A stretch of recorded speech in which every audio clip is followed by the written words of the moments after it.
explain it. Everyone mute for a I second. open up Everyone chat and mute this for a motherfucker second. goes, I just folded up a tortilla. Okay, everyone please mute. Like, We are Okay, becoming Mexican canon. please mute. No, Oh, fuck you. sorry. Okay. Before we even begin this, there's a lot of things that needs to be announced and addressed.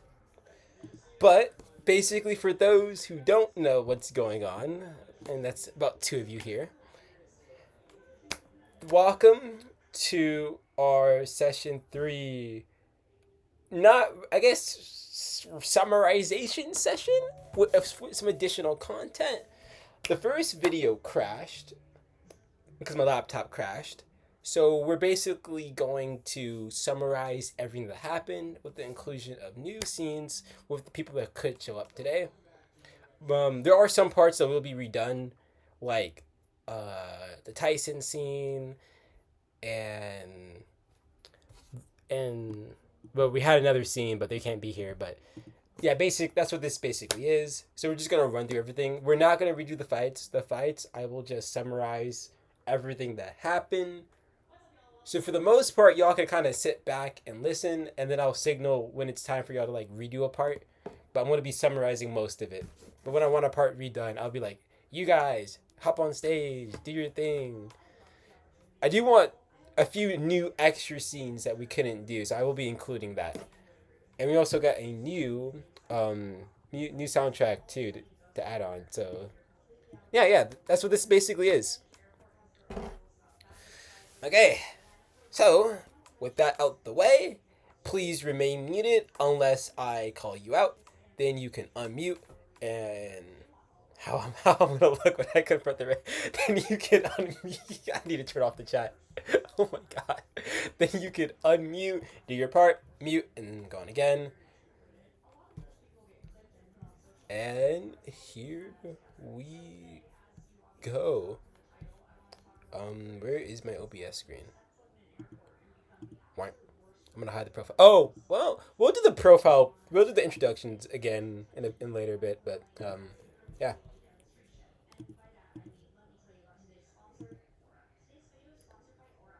I gotta get the bot set up.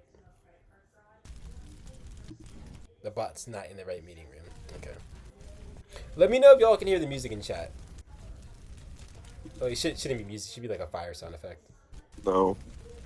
No? No, I'm kidding. I hear you. I love you. Okay.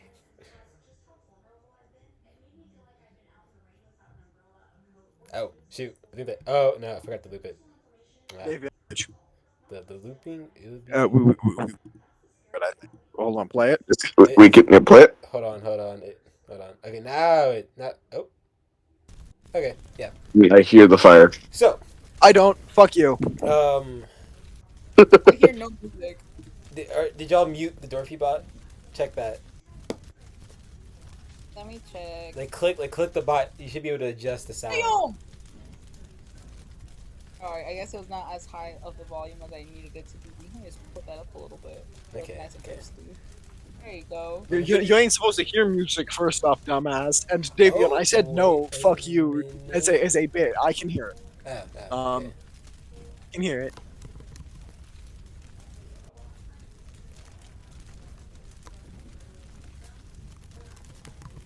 Hold on. Someone just hit me with this.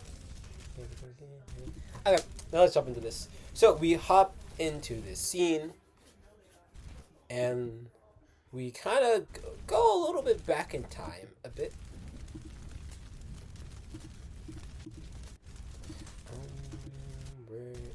Yeah, the fire keeps glitching. I can't do anything about that. Oh wait, oops, wrong screen.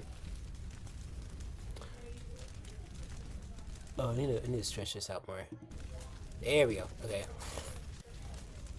Now there are people running about. Firefighters trying to put out this fire. And at first, it was contained to the main area in which Willie summoned her servant, until it started spreading. So at that point, that's when you started seeing fire trucks and people just scurry over to this site to attempt to put this out. And now it's getting to places there are people and children, and it's just a big, crowded mess of chaos and noise. And then suddenly, out of the blue, the fire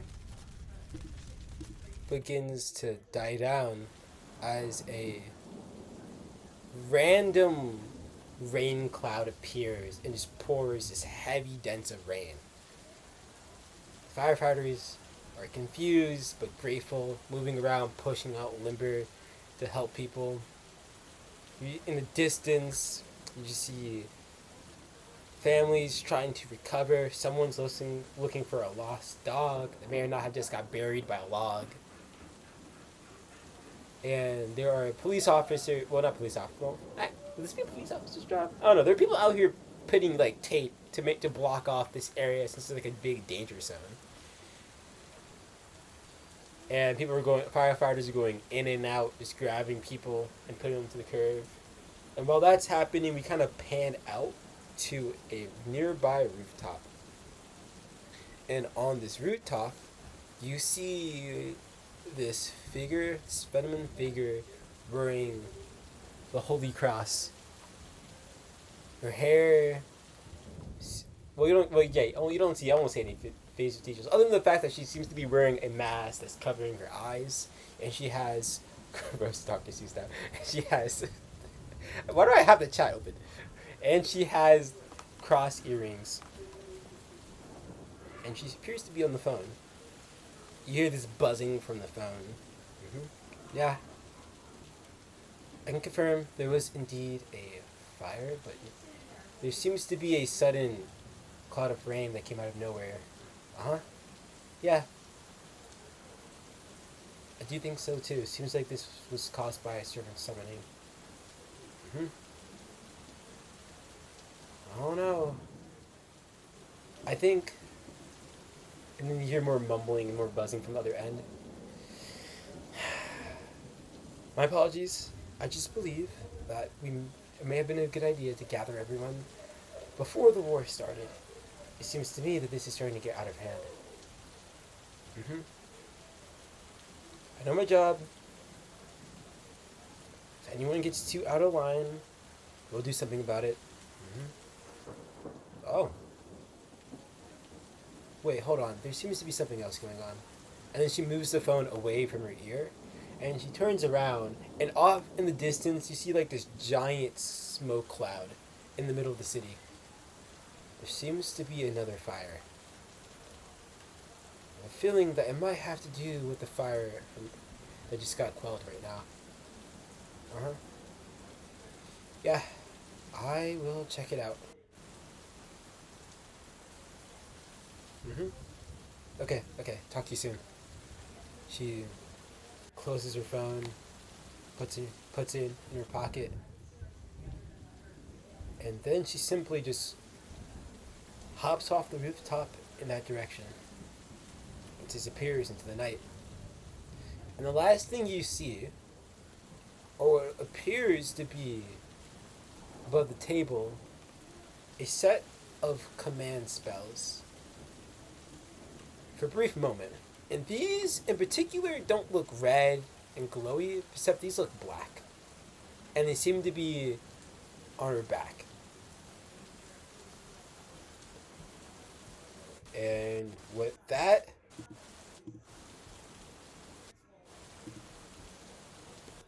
I welcome y'all to Fate Wondrous World. Specifically, Section 3, or Episode 3, the Lunar Deadlock. And before we officially begin, I know not everyone is here, but we'll just do a recap of everyone who was here. But for those who are here right now, you can really briefly introduce yourself and say how you feel about this summary, starting from left to right. I guess that ends up in being first. If you can talk, I don't know if you're kind of just appeared. I'm shading my tortilla. Let's freaking go recap. Let's go. it's your goat, Tyler D. Hutchinson, the genius, the ever-loving goat. I'm playing Tyson Berry, and running it back again. Hey, hey, Peter.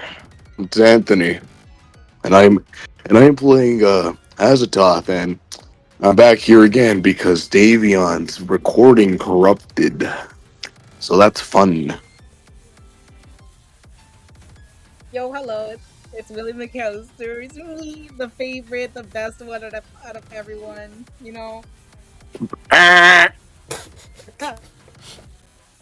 things went bad, and now we gotta do it again. But you know what? Willie doesn't mind. And hey, it's me, Malik Ravel.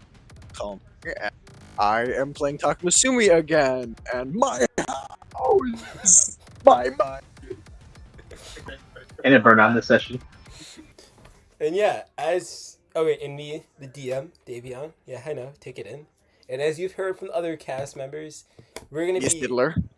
no, ignore that. We're gonna be redoing this, but we also will have some additional scenes, and more so kind of expandings for anyone who's watching back at the video. That is something to look forward to the add-ons and further explanations. But yeah, with that out the way, let's jump straight in. And the first scene that we saw after this was a particular. Oh shoot! I guess I didn't turn into a hyperlink. I'll just play this, which I believe, and I might not get the order right, but that's okay if the order isn't exactly one to one to how it was. I mean, they don't know it, except I guess y'all might remember, but they don't, so it's fine. So we immediately we cut, and let me hide the profile pics for this one. To the tower. To the tower. To the tower. Q tower. Why are you not showing? To the tower. At night. But specifically, our new scene for the ignore this. Our new scene for the tower. Ooh, yeah. Goated background.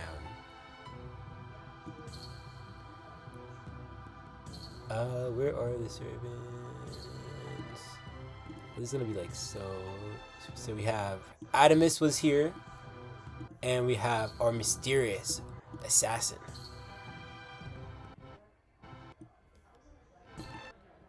And the audio is being buggy as normal.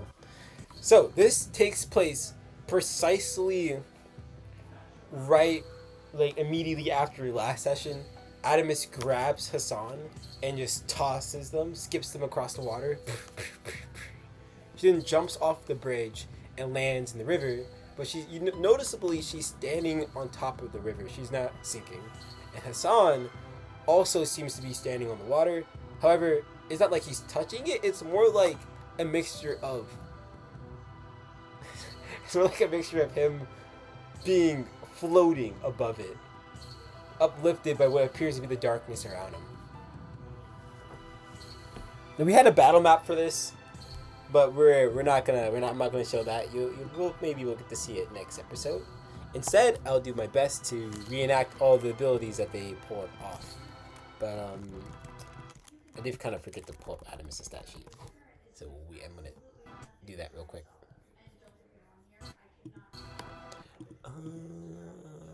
And they kind of face off. Adamus cracks her knuckles and does a little stretch. Now, what kind of punk thinks he can go off and attempt to assassinate my master while I'm preoccupied?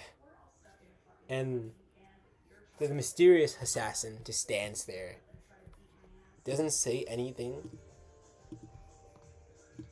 Standing as like the wind is blowing. It's Cape. Sorry, wait, hold on. Dofi's mix crashed. Can I not? Oh.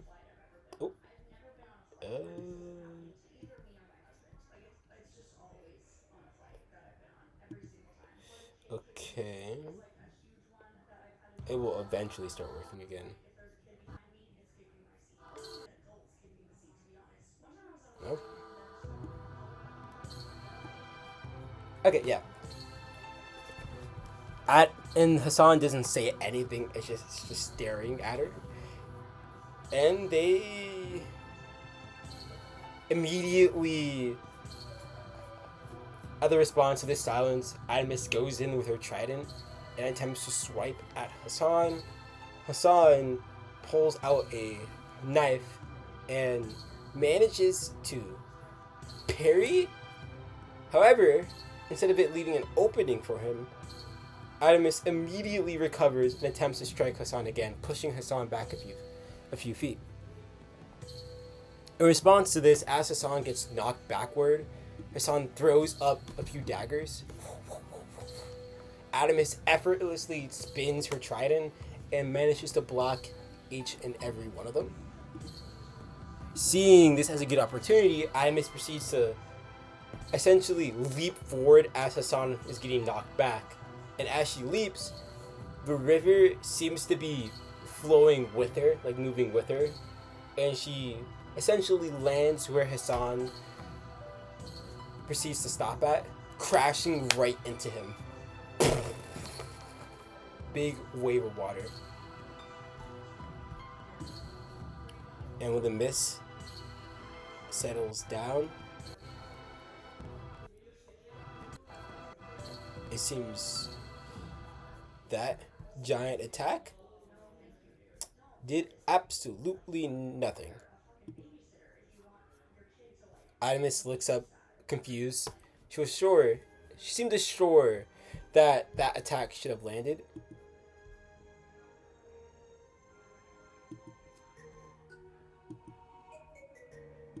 And Hassan's just there, its body flickering in and out as if it's blending and meshing into the darkness around him.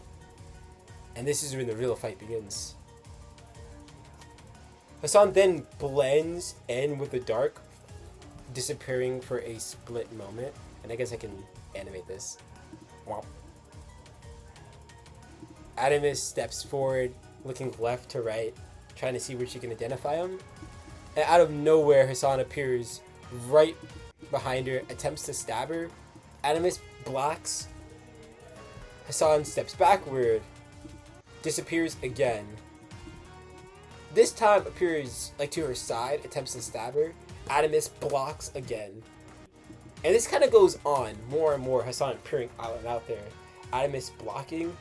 But you do notice that every now and then she is missing. Like unable to block. And she does get a stab here and there. But for the most part, she's putting up a really good performance for blocking all these attacks. And right when Hassan appears again, Adamus throws her trident. But when she... she throws her trident. And Hassan essentially just disappears.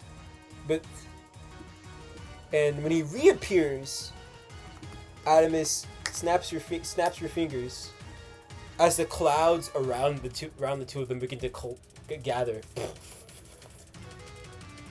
And you see a ginormous thunderbolt come from the sky and hit where the trident is, hitting Hassan in the process.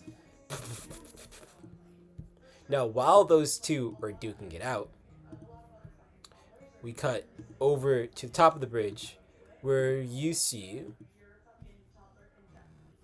I guess no one, because the artwork isn't on screen. Perfect. You see Eclipse there, watching the whole entire fight happen. She takes out her notebook, and Eclipse begins to diligently takes notes on Hassan's abilities, watching very, very carefully. Now, cutting away from that, we go back to their fight.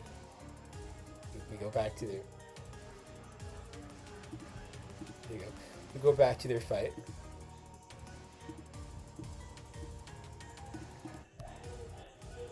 Okay. Again, Hassan is going in and in, trying to find a good opening of attack. Adamus is blocking. It's not really going to Hassan's favor.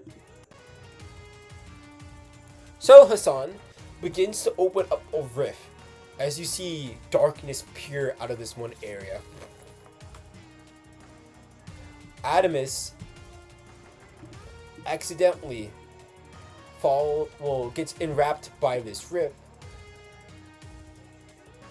However, she's able to break free and stand up, damaged, but avoiding a fatal effect.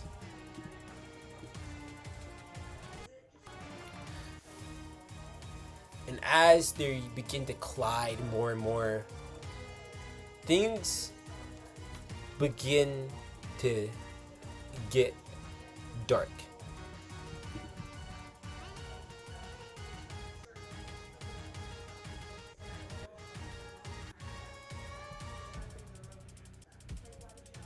Hold on, wait, I was trying to change this.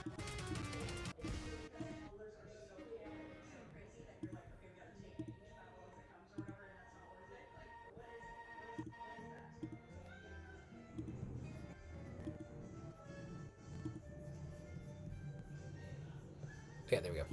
Things begin to get dark as Hassan begins to flicker. It just flickers away. Adamus walks forward. She looks to her left. She looks to her right. Where did that punk go? Then, out of nowhere, you see like this shadow arise from the most darkest area on this river. As you see, one shadowy, what appears to be a Hassan. But while that also happens, you also see another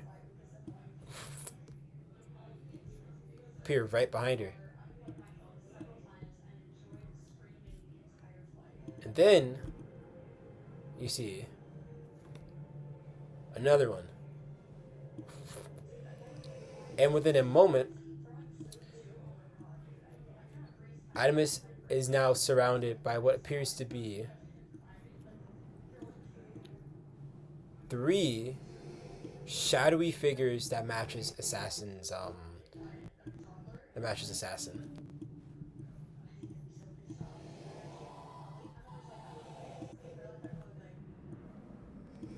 Adamus closes her eyes as she holds her spear, trying to figure out which one is which. And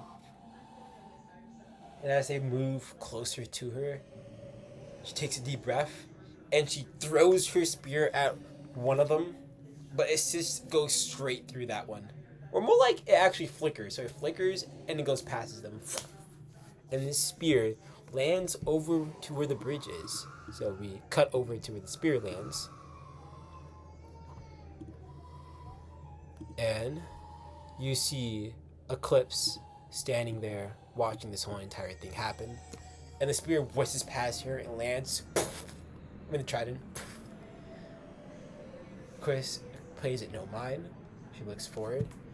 She yells out Hassan's name. What are you doing? As Hassan is just there, her fists clenched, eyes shut, concentrating, as these 3 figures of assassin are just slowly surrounding her.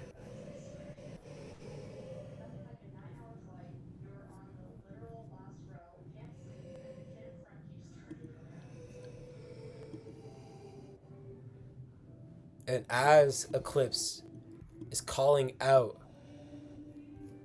her servant's name, things begin to get completely dark for her too. And now the background kind of turns into like this void, a very familiar void that she has felt before.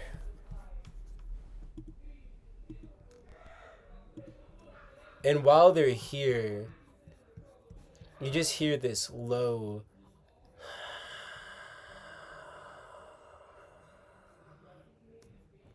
and a chill runs down Eclipse's spine.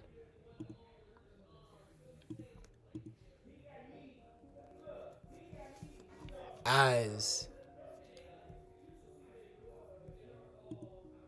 Hassan, once again, appears right behind her.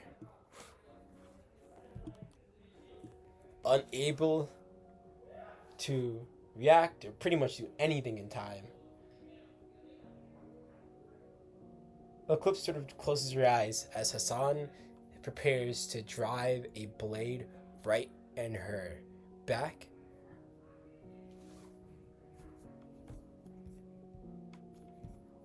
Until something else happens. The void itself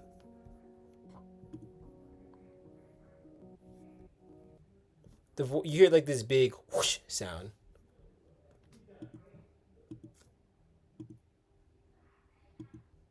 And the entire this little dark zone that was created gets completely whooshed away as we find ourselves back at the bridge. Now, what happened? Artemis essentially teleports to her spear, and the moment she teleported to it, then began to swing, slicing Hassan in the back and breaking wherever this was. Eclipse takes a deep sigh of relief as Hassan just immediately jumps back and begins to howl in this more humane sounding voice. You thought you could pull a fast one on me, Agnes exclaims as she picks her spear and just kind of swings it around, gathering energy around her, preparing for one attack. Got you right where it hurts, didn't I? No, if you don't mind, Master. I think if you let me release my noble phantasm, I can finish him right here, right now. And she has like this crazy, wild grin on her face. Meanwhile, Hassan is just breathing even more heavily.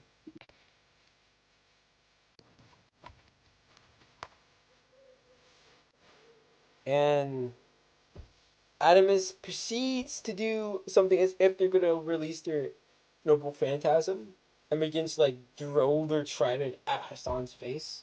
But right before it makes contact with a red flash, Hassan disappears. And the trident just goes right past it. Ivan, Ivan screams in frustration, stopping the bridge, causing it to crack. Take it, take it, take it! Right where I just had him. Eclipse goes to calm her down, reassuring her that there will be another time when they can eventually fight. Adamus then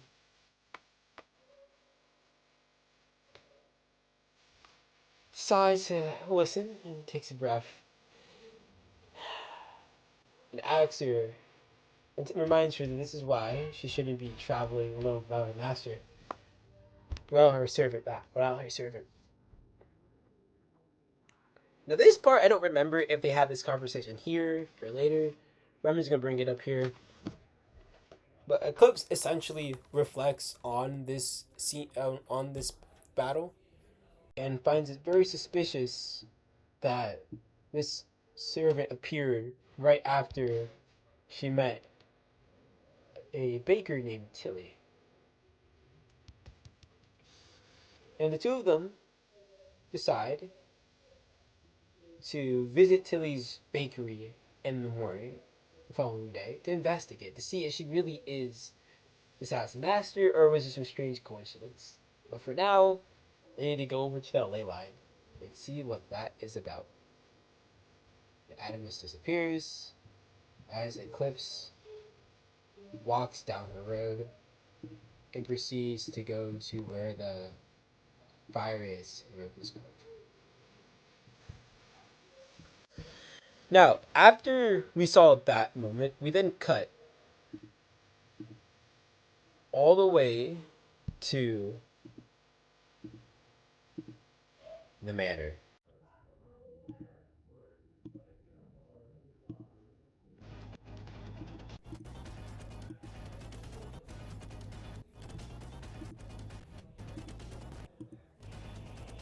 Okay, let's see if I can find my room. Stupid. Nope, wrong one. Right. Here we go. Okay. So, immediately while Takuma and I'm just gonna call you as off or whatever I pronounce it. But basically, they're talking to each other, and their servants started to show some hostility. For some reason, Alouette seems to not really like Akasina, and Akasina seems somewhat familiar, but also a little bit off-putting by how this whole situation is. And then out of nowhere, there's like these flames appeared, burning down the giant mansion, and you see these red hands rip from the roof, and begin like as if it's crawling down from the roof onto this floor, plops down. You hear this ginormous roar, as you see this red. Where the artwork? Where is the artwork? As you see this entity clad in red armor. Now, Malik and Tony, I think y'all said some brief things during this moment, and since y'all are here with us, we can kind of redo them. You don't have to be 1-to-1; just do the best of your abilities to get that feel. I mean, I think it's pretty obvious. We're just like, yeah, we're just gonna save the house, I think, or something.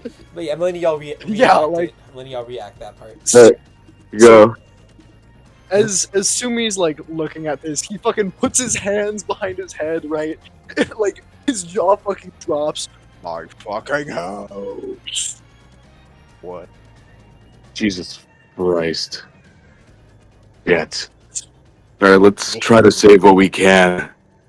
Don't want you having too much to fix now. Yeah, you also see some burning bodies.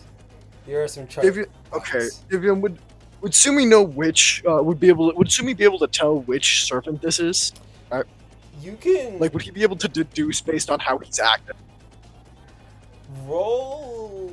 What's the roll history? Roll what? Roll history. Oh, roll history. So you hate me, and not insight or investigation. So history specifically. Fuck. Okay, fuck me, I guess. Sounds like every fucking. So you hate me and you don't want to buy me $1,000 Prada bag. So you hate me. Yeah. So you absolutely hate me because I have a +1 in history. Oh, 13. 3. A 3. Okay. Can I have advantage? No. Can I have advantage? I'm not giving you. Fuck. So Can I roll insight instead? Can I roll insight? So you're not 100% sure. Fuck you. Yeah. You're not 100. I think like you're like maybe 2%, but you're also it's this is a lot right now. Some of your men are probably dying, and just in this brief moment, you don't really get a good, inclination. And when Augustina sees this knight appear, we don't get to see her facial reaction to it, but we do hear her say you see her back, and she's like, "Master, you need to get out of here now." Never. Try to take this thing down as best as you can. Please, for the love of everything. Alright. As would you like to take our place? Or not, we can stay and die. Your choice. Oh. Would you like to get the fuck out of here? Look at that thing. Yeah, you bring a good point. Let's just go try to save what we can. Yeah, let's put out the fire at least. Yeah, let's get to that. Start waddling away. Yeah. Oh, wait, also, I forgot. Yeah, we'll try to save what we have, and then we can question Willie later. See what they have to say. Because no worries, a servant got in my place just normally. I know no one here is a mage except me. Right. And then we waddle away to go save the house and shit. And then he waddled away. Waddle. Okay. Then y'all. Leave. Now I'm gonna briefly summarize what happened during this fight.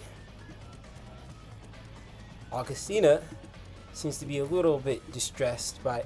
Oh shit! Wait, let me put a little bit distressed by seeing this entity right before her, but nonetheless, she's focused. She looks over at Alouette, who seems to be equally disgusted by this knight's appearance, like she was when she saw Augustina. Y- Do you wanna? Do you want me to voice Yeah, anything? yeah. Okay.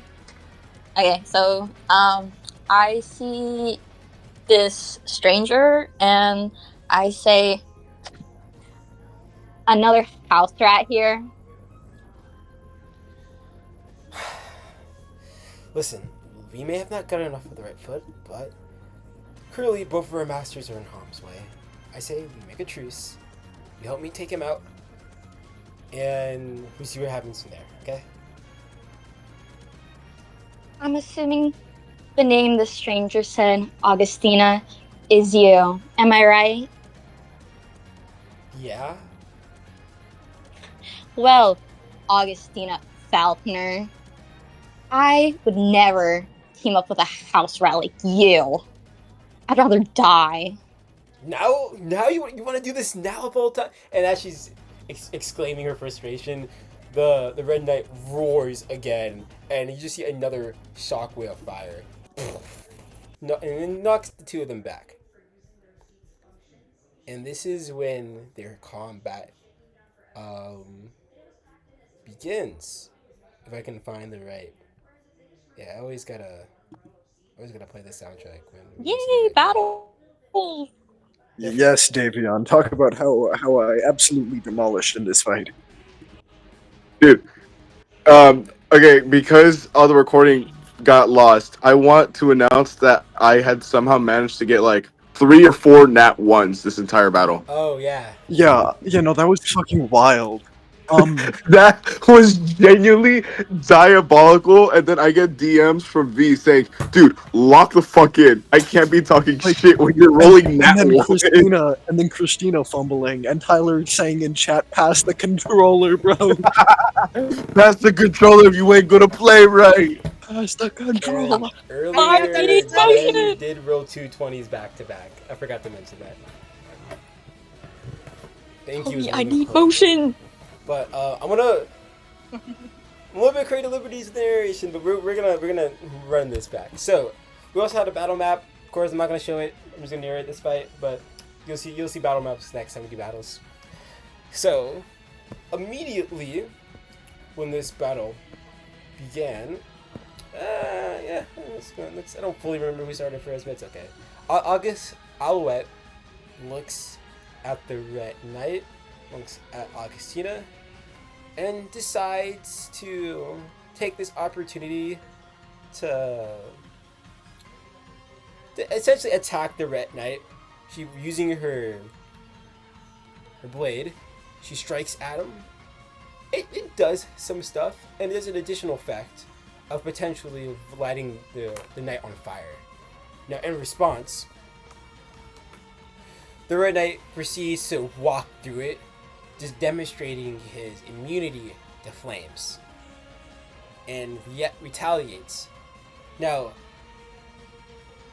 Red Knight is using the scarf to kind of, okay, let me revert this. So the Red Knight is summoning like hammers, swords, all these different weapons, and he's doing this by grabbing bits of his scarf that's on fire and kind of pulling out these weapons made of fire, doing extra burn damage, while also grabbing the fire from the nearby environment and shaping it too. So just imagine as you're going bar for bar, and by the way, while this is happening, Augustina is trying to shoot Eldritch beams at any time she sees an opportunity. The Red Knight is just grabbing the flames, creating a shield, blocking, creating a hammer, attempting to strike. Alouette dodging, doing another strike, back and forth between the two of them. Okay. Then, eventually, Augustina sees an opening to go in, and using her wand, you notice that her wand turns, well, it more like mana extrudes from it, extending it into like a sword, and she's also attempting to do some sword damage as well. And the both of them are I forgot. Okay, well, yeah. Now she's moving in, dealing the damage while Owlette sits this one out.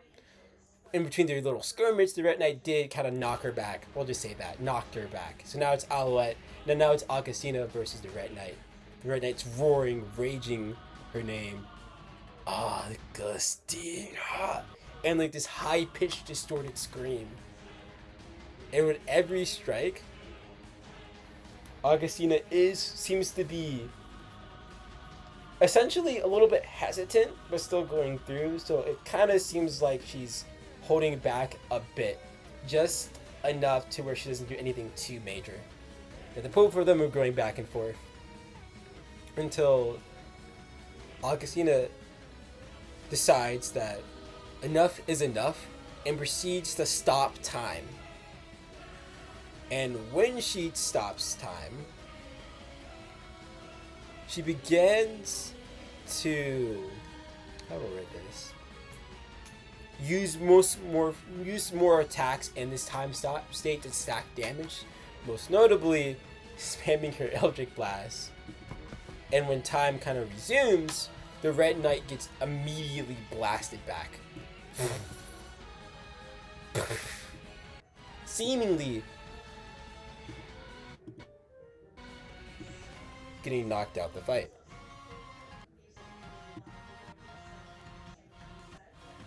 Hold up, okay. Okay, Sienna takes a deep breath.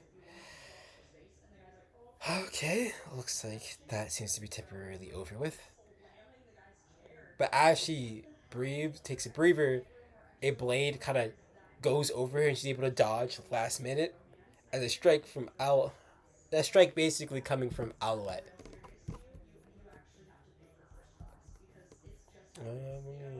Yeah, we'll play this.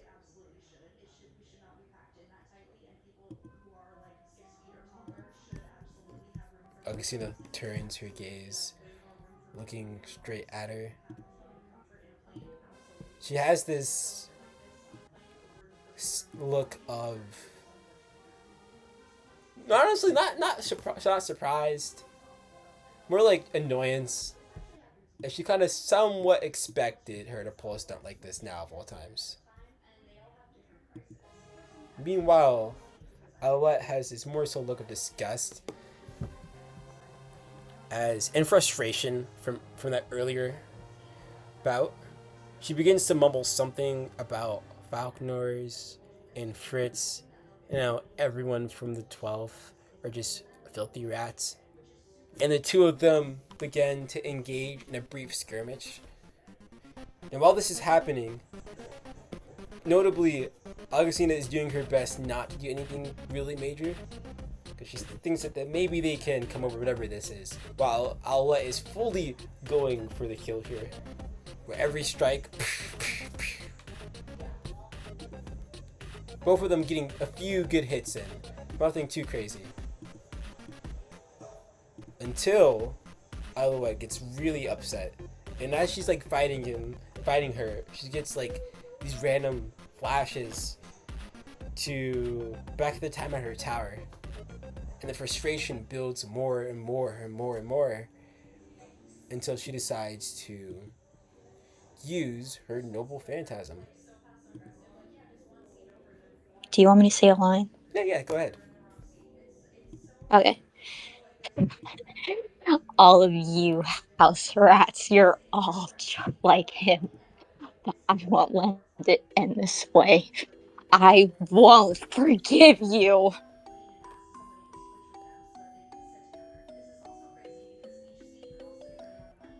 Owlette proceeds to manifest this shard. And hold on, don't fully remember the name off the top of my head. Okay, yeah.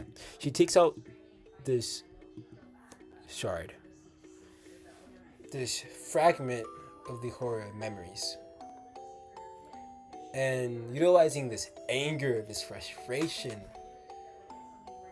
this grief, and this sense of vengeance, She pours it into this memory fragment of horror, and we get to see a glimpse of the horror that dwells within memories, this distorted form, until we get to see it fracture into 72 pieces, and then we zoom into one piece, it containing this childlike essence, before Alouette releases this, and she releases her MP, or Noble Phantasm, Fragment of the Forgotten Child, as Augustina gets hit with this attack. Now, she does pass it. However, she still takes a big blunt of damage. And we see this structure form as it begins to pulse this psychic energy. Boom, boom. Augustina grabs her head. As she gets hit with painful memory after painful memory. We see a few clips. We see one scene of father deciding that her sister, younger sister, would be better fit to be raised to eventually replace him. Another jab of pain. We see another scene. The day when she realized who Milo really was. Another sharp jab. We see another scene. We see this, and this one seems to be new. This one seems to be new. You see Bartholomew laying on the ground, missing his red arm, with what seems to be some object shoved in his chest. His eyes are pure white, and there's this. You don't really get to see the culprit. You just see this other figure wearing some type of robe, and they're just staring down at Augustina as she seems to just be in tears, holding her appears to be deceased husband. And while that's happening, she's like trying to fight back these memories, and she's standing up, and that's the effect of her breaking and not like succeeding in the saving throw. She's slowly putting herself back in the real situation, and she's slowly standing up.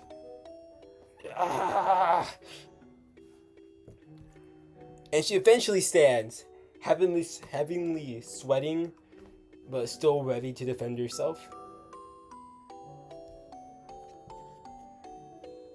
And Alouette seems to just be enjoying this, savoring Augustina's pain. I don't know if you wanted to do like a little laugh or not.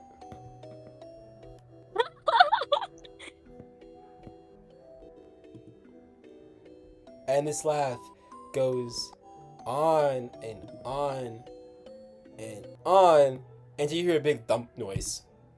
Thump. Thump. Thump. And the fire begins to stop spreading at the house.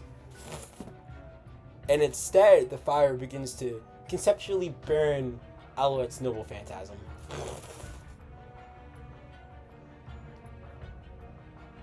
Bro is telling me to laugh like a man. I said if you wanted to. The fire is is burning the noble phantasm away, and Alouette just looks completely stunned. And Augustina also looks like stunned. Dang it, that should have lasted a little bit longer. As we see big bad red knight step out of the flames. Well, the place he came from. And he just roars. Oh, I forgot to mention, he did summon a red flaming horse. That was a minor detail, but yeah, he did summon that. But he just roars. But he doesn't scream Augustina. He doesn't just rash out irrationally. He just does one roar, calmly hunches his shoulders over, and his fire scarf and all the flames seem to just pour beneath his feet into his shadow as it slowly expands. And the Red Knight reaches for something in this pool of fire and pulls out this book. This ancient, decrepit book.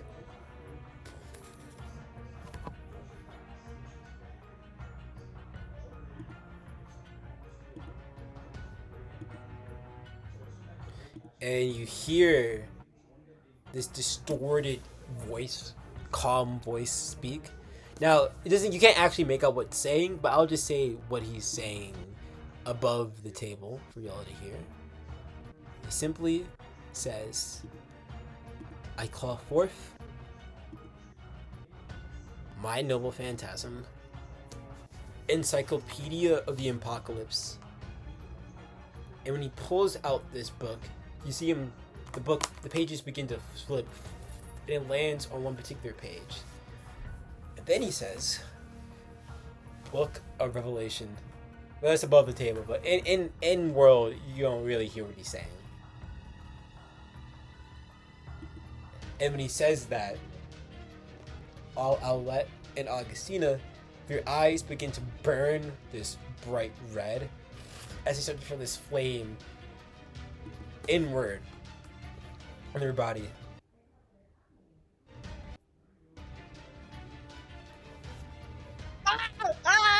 And this also extends to our players too. Willie, we cut to you for a brief moment. Your eyes start to burn as you begin to wake up from getting launched. We cut to, for a brief second, Tsusumi and his current partner, and y'all's eyes begin to burn. And this goes on, and we cut back to Alouette and Oxina. Oxina immediately dropped back to her knees, while Alouette begins to also drop to her knees too. All that stuck-up confidence that she was exuding earlier seems to slowly dip as this is reminding her of something. And the Red Knight is just standing there. Do you want me to say anything? Yeah, go ahead if you want to. Is it still not enough in the end? This rat. I will kill you. And he just begins to recite something out of this particular page, and this effect grows and grows. And right as it feels like both of their spirit origins are about to combust in flames, suddenly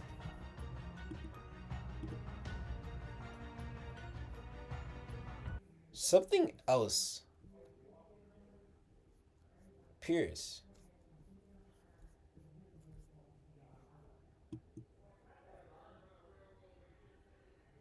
You hear a voice speak. Above the table, this voice is very similar to the person we saw in our prologue. We don't get to see them. You just hear a voice. Okay, I think that's enough for tonight. I think the E3 have done enough damage already. How about this? All three of you retreat. And then we cut to the screen that I've been showing when someone uses their command spells. And we get to see that we don't get to see who the image or the command spell itself, but we do hear the same sound effect. As if someone just used the command spell. And all three of them immediately disappear. Why are you posting the same exact photo again? All three of them immediately disappeared. Above the I also forgot to mention Tilly did use a command spell. In the same fashion when she used hers to get Assassin away. So that's why Assassin disappeared. But yeah. And with that, the fire in the house dies down. Not because he got teleported away, but because of earlier when you kind of absorbed the fire, I just didn't have a background with no building on fire, but destroyed. But yeah, that gets, and we cut to, hold on, to Willie, who you did wake up. You experience your eyes being on fire, and then randomly, your eyes are perfectly fine now. Finally, goodness. Ugh, my eyes. Where did I? Oh, my back. And the whole building is completely destroyed. You're on the second floor, and there's a giant hole. Oh shit. Yo, I'm not getting my severance pay low key. Where am I? He starts to check if like there's any damages nearby, or like, well, obviously there's damage nearby. Sorry, I mean to say like he goes to check, if there's anyone or anything that need help. Yeah, You you're know? walking around trying to see if there are like what's the status of the people around you. As you walk around, you notice that there are charred bodies burnt to a crypts. Um, it looks like a complete like Holy. some people aren't charred. They just seem like they're just there, but they might have like a hole in their chest that's a handprint, as if someone like burned a handprint into their chest. You can see the other end of it. So they're just their shocked expression, basically hand hole, bleeding out. Some people don't have limbs, and they're just dead. Other places are completely just buried. You see some rooms are just completely gone. It's a big, humongous mess. And eventually, as you're walking around, you do come across someone who seems to be stuck under a log. You try to your best ability to move them out, but you're unable to do anything about that. You know, you can tell that they're alive, but you're just missing the strength to like, actually push this thing. And while you're thinking of ways you could potentially help them, out of nowhere, an ice shard appears and just ends the guy right on the spot. You quickly turn and see who did that, and you see two people walking down the hallway. Now, before I leave y'all loose to this particular scene, there were a few things that did happen that I want to quickly bring up again, and then I'll let y'all like reenact this part. They did try to do an investigation to see if Willie was the culprit from their conversation. I also killed a man in cold blood. You did that. That was you. I did mention that. But in terms Yeah, of roll like a dirty 20 or something. No, a natural 20. in terms of trying Yeah. in terms of trying to figure out if that was Willie's servant, they weren't Willie basically didn't 100% like everything he said added up. However, it was still a sense of distrust. So he's not 100% on the clear, but they haven't 100% connected the dots. And I'll let y'all kind of redo that. All right. I'm gonna add something new to this too. If that's okay, Davion. Yeah. Okay. Before Sumi says anything, he's going to run up to William and punch him as hard as he can in the face. He punched me already. He already Wait, punched me. roll. I want to see how hard this punch is. No, Davion, may I do that? Wait, why are you One of punching them already punched me. Out of like no, anger. Well, brother, his house is burnt down. Why wouldn't he punch her? Sumi feels like it. Like, Davion, can I dodge that attack? I'm gonna say yes for this one, because that's Boo! that's a little bit. When you said new scene, I wasn't expecting something that felt like that might modify what we kind of established. Well, it's just a blatant little knock, you know. Nothing just too like So knocking crazy. you him go for down, your you know? swing. You miss. He's able to dodge.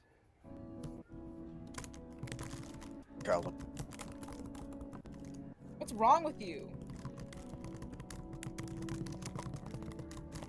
I'm not even doing anything. I'm trying to go save your people are dead because of something that you had some business being a part of. I was just gonna rest and just call it a day, and then all of this happens. Something tells me this connects to you, and although I want no part of it, I have to just pay back whatever you say that I owe you. So let me just do my thing and try to help wherever I can. Okay? But kind of. Anyway, so I'm glad I found you. McAllister, anything Looking for about? me.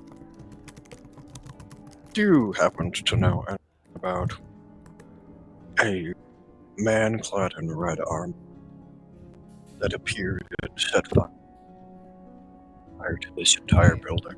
I'm maybe part metal person that walks around here. Okay? Look. Almost seeing you do. I'm just asking. No, I don't know whatever that thing was. All I saw was that they popped up into my room, slammed me against the wall, and then started going down to the first floor. I was just about to go to sleep too. I was feeling terrible. You felt terrible because what again?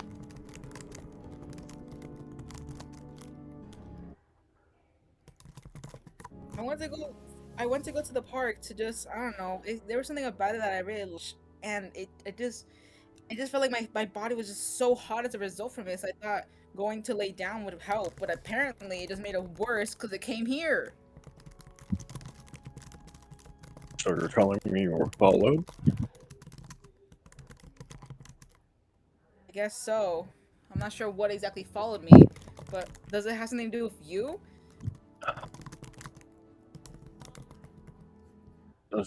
It's a little. It's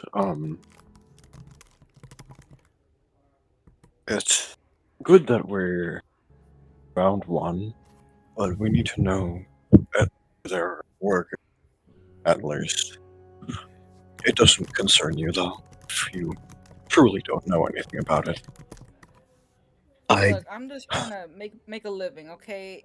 I have to be here because of you, so I'm just trying to make the most of it, even if I almost got exploded to the oblivion and almost burnt to a crisp. So if you don't mind, I'm gonna do my job or whatever it is you want me to do, and handle this mess because it sounds like you need some fixing up of this house. Well, Yeah. wait. I do have one particular question. When you said you were feeling unwell, what did you feel? I don't know. When I was at the park, I had this burning sensation, and then I saw like this whole park go to ruins, and then suddenly I don't know, it just kind of stopped. So I thought that was the end of it, and then I go back to go rest, and then suddenly it appears out of nowhere and suddenly starts targeting whatever you guys were doing, because it did go after me at first, but then it started going downstairs apparently for something that might be related to you too, or whatever you for. Where happened to the other people? Are they okay? You Wait. see, like They're you fine. see as you see Azathoth like looking very suspicious, and then he's looking at talking about like I don't know, something ain't adding up. Sumi, like, just kind of just not, like, looks, like, down, right? It's, they're fine. They just got a little injured. So they're taking a rest right now. Are you And sure? I someone mean, I could runs go up heal them up. I could go to take care of them. someone runs up to kind of interrupt the conversation. You see the guy with shaggy hair. He's like, boss, Yeah. I found you. Yes. It's a mess out there. They lost a lot of people. Report. Shoot, I How forgot many his people name. did you lose? Exactly. Above the table. What did I call him? Big Wiggy? No, not Big Wiggy. The big guy? Ooh, Beefcake. he's a big guy. Beefcakes. Beefcakes. Beefcakes. He Beefcakes. starts tearing up. He's like, beefcakes. His leg. Oh, and we also the funds, the money. We lost about half of every. No, not half. It was like 75. Yeah, 75%. Everything's gone. Money is fine. People are more important. Yeah, I'm like well, distraught because I just played Uno with Beefcakes. No, I I didn't beat him in that game of Uno. So that's Fuck. the biggest concern, not the fact that he's dead. Shaki's just looking at you like, you see me? We lost a lot of men too. We need your help. yeah. We'll try to help everyone, anyone we can. Just All take right, it to them. let's go do this. And everyone kind of goes off to help whoever they can in this very, very tragic times. Shimmy yay, shimmy yas. Okay, we then cut to the other thing that happened. Okay, well, before I believe it was supposed to be, no, Tyson, but I'm just gonna cut to Eclipse just to finish that out, and then we'll cut to Tyson. And then there's some extra scenes that I want to add afterwards, before we end with what was supposed to be Andrea's scene. Okay, what does he even do? No, there's something I wanted. One more scene with your character. I'll do it after this one with Eclipse, and then so you can then you can leave after. Alrighty. Okay. Underground. Oops. No. Main deck. Nope. Where is the? There we go. It's right here. Okay. Let's go to the. I think they went to the corner.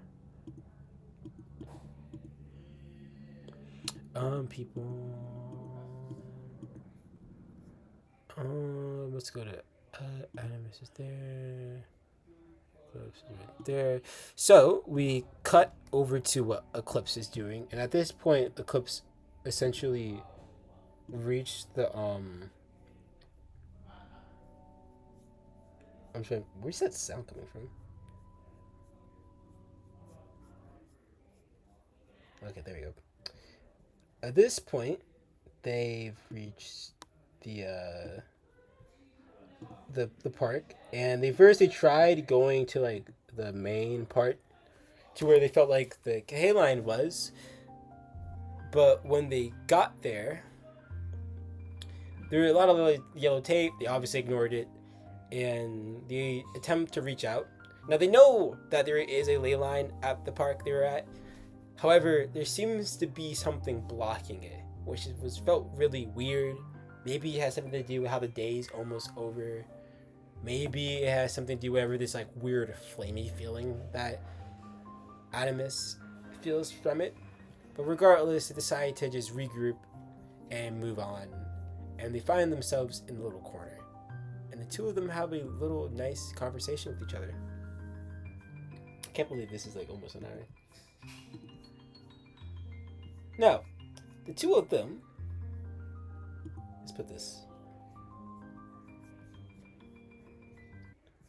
Actually, no, it's not play that. That's not the right soundtrack I want. Let's play Happy Memory. Oh, shoot.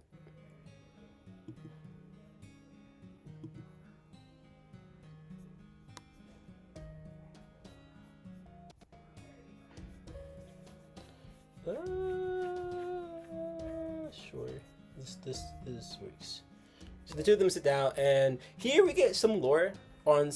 They basically spend this time connecting and chatting it up, and we get to find out a few key important things. Here, Eclipse reveals that her wish is to essentially send the world in a forever darkness. She wants it to never turn day, just keep everything at night. And when she says that, she looks at the moon, and the moon kind of glimmers back at her. Artemis seems a little bit concerned that there might be some flaws with this wish, but she ultimately doesn't mind and decides that she'll do anything to help her master. And Adamus herself reveals that her wish is to basically get the opportunity to fight a certain someone again. And she kind of clenches her fist when she says this. So it's implied that she seems to have a grudge and she wants to basically fight that guy again somewhere in her history. And the two of them don't really question that further. They also rediscuss the whole Tilly situation and officially decide that maybe they made an agreement that Adamus won't kill Tilly if she so happens to be the master, that she'll just take out Hassan and just leave Tilly out of this. And Adamus decides to agree to this. And the two of them proceed to kind of head out for the night, deciding that on another day they'll talk more and actually get more into why they want those wishes. And in Pacific, Eclipse kind of holds on to her broken watch as she walks off and heads home.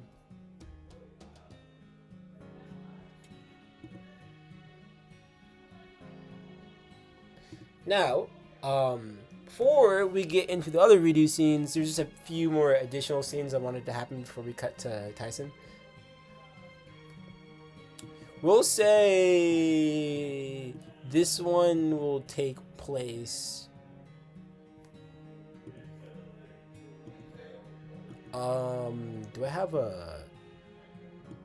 I should have an outside. This one will take place outside the mansion in the front gates. So some time has passed at this point, and you're taking a bit of a moment to. Oh right, I forgot to mention this. All the players, those 3 players who were there at the mansion, did attempt to reach out for their servant. Each of them weren't able to initially, but now we cut to some time has passed, and we're gonna cut to you, and you pretty much stepped Who's you?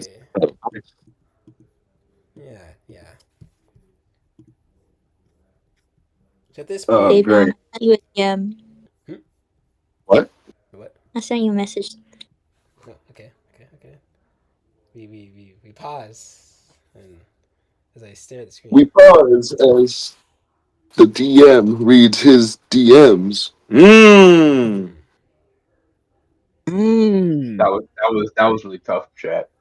Was this tough? Yeah, that was tough as fuck, bro. Never mind, it's not tough because Malik said it was tough. Wait! Oh, dude. Whoa, hold on. What is with this slander of me? All What did my, I all my, do? my toughest meter just went down, bro. God damn it. He's My fucking up my apologies. toughness, bro. No, my toughness, bro. My apologies. Wait, hold on. Does that mean if I say Tyler's tough, then he isn't tough anymore? Oh shit! Wait. Yeah, I am no longer tough. No. Tyler is no longer tough, chat. Wait, but then if you say that. No, Tyler's someone- tough. Tyler's tough. Yeah, Tyler's so very tough. Yeah. Wait. So if you say that someone's not tough, are they tough? Wait. Yes. Everything that he says is the complete opposite. Yes. Like Davion is not tough. This is true. This is true. And Tyler's tough as fuck, bro.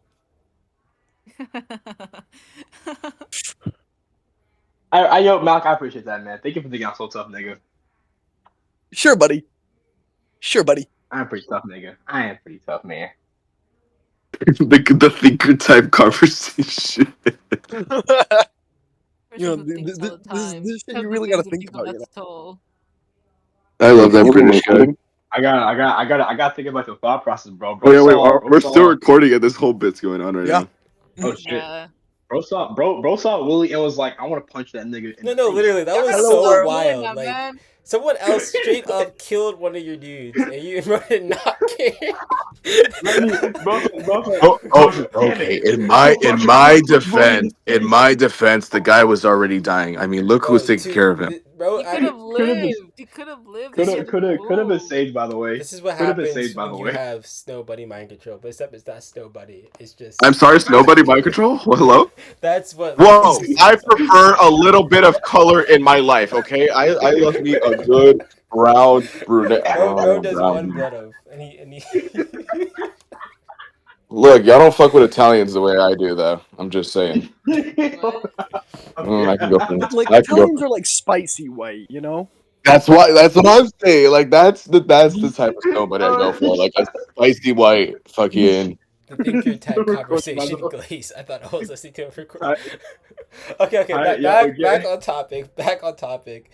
We're gonna cut back into this new add-on scene. The house. They basically pretty much recovered everyone they can, and I'm giving you another opportunity to attempt to reach out to your servant in particular.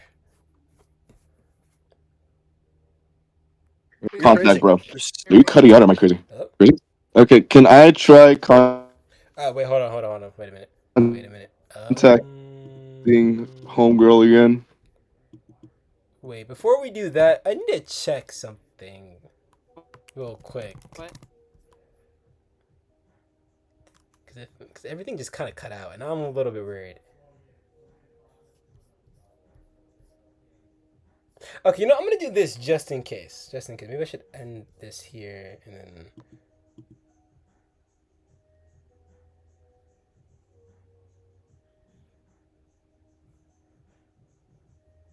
Oh yeah, Alouette yeah. again. I was gonna make you. I was gonna make you roll some stuff. Roll or Arcana.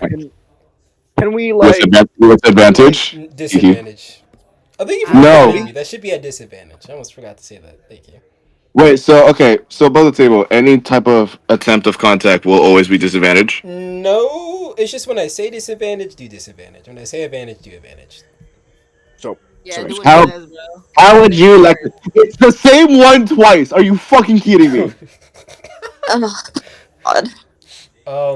is it a 3? It wasn't that bad, right? I'm gonna pull it up. Wait, let me do one more. I want to see if I get another Nah, 10. that's Let it ride. that's efficient enough.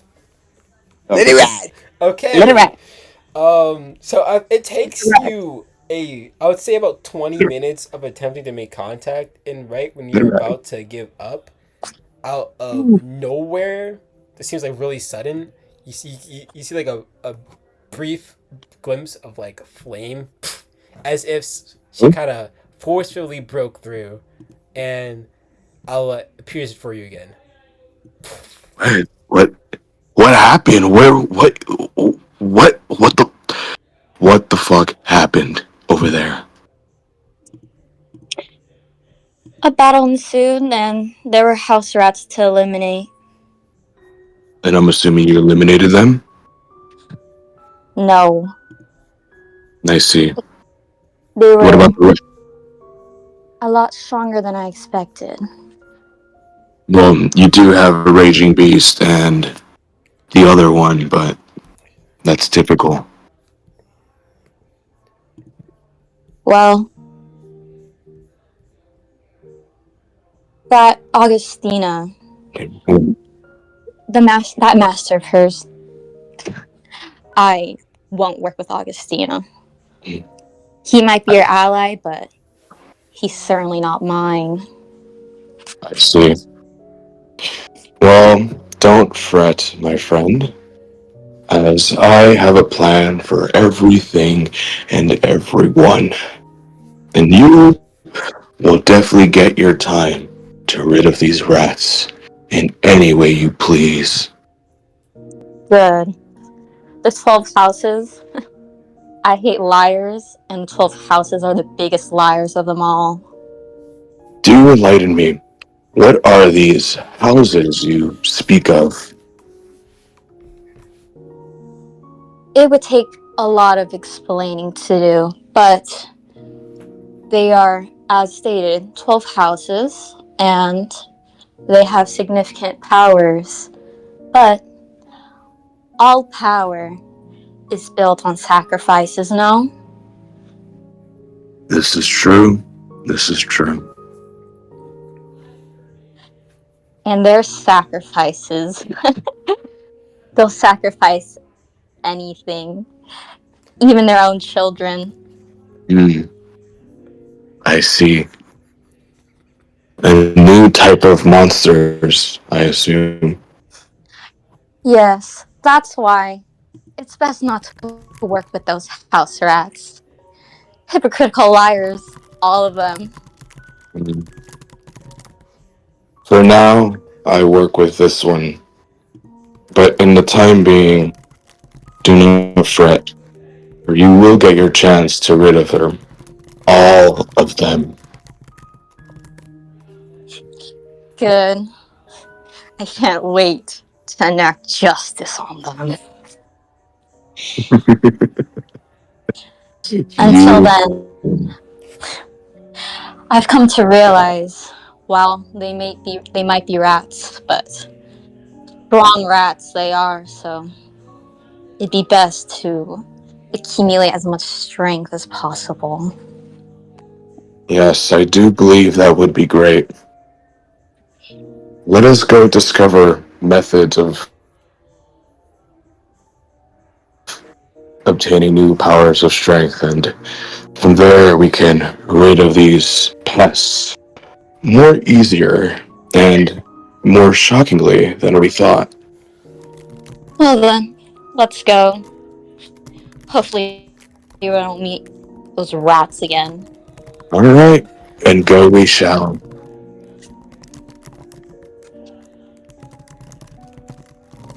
Bro's just typing away. Holy, I can hear that keyboard. Yeah, sorry, that was Black. that right there. Beautiful meme. 12 houses. RNG 12 houses. I'm sorry. I got you, Davion. There's They just are 12 as stated, houses. 12 houses. The 12 house. Dude, I'm. Hold on. I should draw like Alouette in the fucking Reggie Star fucking pose. Listen, man, saying I the don't know 12 enough houses lore are to explain it. They're just 12 houses, bro.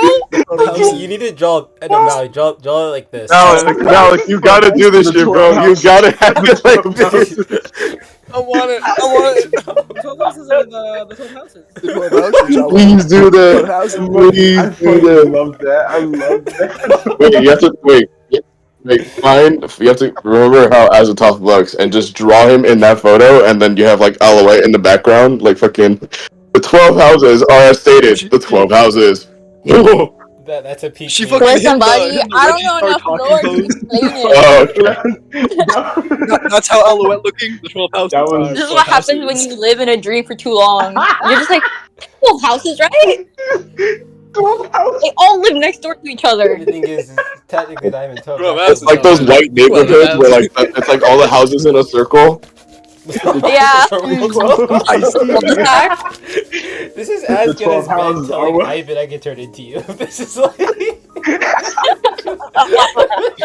most useful. Sorry, buddy. I don't know enough WoW lore. Alright, I'm skedaddling. I'm gonna go for a little night ride. Yeah. Okay. I I'm can turn different. into Thank you. you for Yeah, helping Ivan, with this. Ivan, I can turn into Yeah, of you. course. I'll see y'all later. See you. Ivan, 12 houses. Bye. Oh, well, 12 houses. Bye. Ivan. I'm glad I can contribute to the. They both said Ivan, I can turn into you. The 12 houses are indeed 12 houses. Yeah, they're just one big happy neighborhood. Yeah, that's how I'm gonna explain it to everybody now. The 12 houses are 12 houses. The 12 houses are the 12 houses. 12 houses are you could say 12 houses.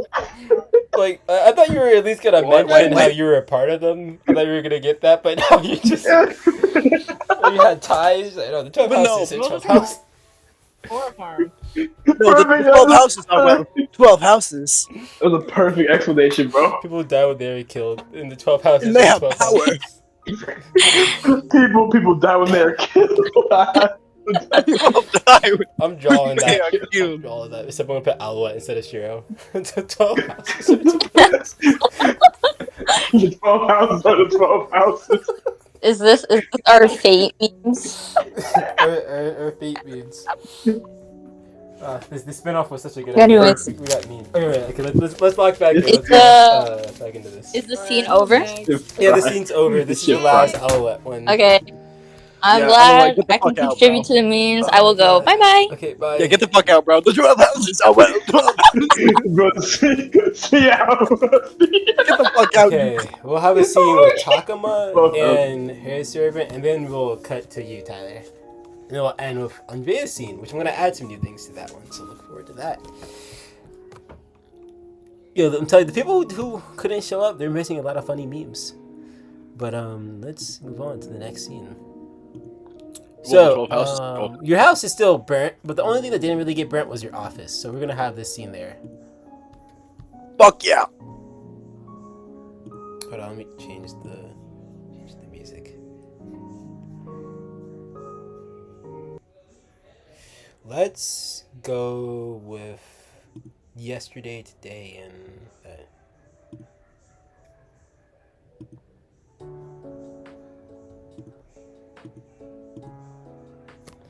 Okay, so talking about same thing with you. You've also been trying to contact Augustina, has not been working. You pretty much finished everything you possibly could, and you're here to check up on your office to see what happened. And when you walk in, it seems fine. Some burnt marks, but for the most part, it's still intact. Oh right, Willie. Yeah, I forgot. Okay, we'll do a scene with Willie. Yeah, and then after this, we'll do a scene with Willie. I forgot about that. Okay, I'll leave it to you. Thanks, so. Sumi is like gonna just walk over to his computer, right? And he's gonna open it, right? And just check to see if like all of his things are still there, especially like the test that he's been working on for tomorrow. Now the laptop seems to be damaged heavily, and you can't actually open it. It seems like, and you try to like pick it up to see what was wrong, and you notice that it feels like kind of liquidy inside. It was almost as if some stuff melted. Right. Sumi then he just decides, right? He goes to like a little cabinet if it's still like intact, right? Yeah, it's still intact, perfectly intact. He's gonna pull out, right, like a whole thing of like instant coffee, right? And a whole bunch of paper and grab a pen, right? Yeah. Just gonna get everything. And he's just gonna start like sipping on the coffee, right, while he's like making every test by hand. Do you attempt to reach out again, or we just end off here? Sure, yeah. While he's doing. Roll Arcana with disadvantage. Oh, great! Fuck you. I have a +4 in Arcana. That is the first one is a 12. It is a 12. Oh, perfect. This one also takes you a bit, not as much as for the other dude. This one takes about 10 minutes until you get your servant to show up, but it seems like she also had to like kind of force her way. She almost stumbles onto the scene. Fuck. You called? Servant? Finally. Yeah. Just wanted to see if you were up. Well, a lot of things happened. There's the big sigh. Well, there was a big fight. We fought that creature, and I managed to knock him back. And right when I did that, your little friend, Owlette, and your friend's servant, Owlette, tried to kill me. I'm aware. Oh, well, that's to be expected, seeing how she didn't really enjoy your company. I don't know. I think there's something weird going on with the two of them. Especially, your new buddy. He seems... I don't know, there's this sense of iron that just... Ugh. Most definitely. My headphones, Hello?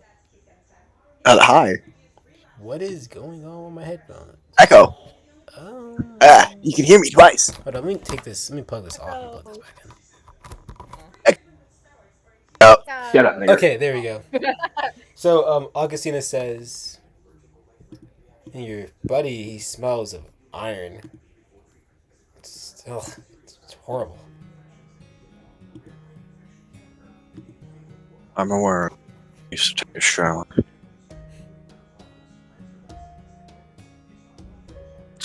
But he's a little eccentric. Eccentric?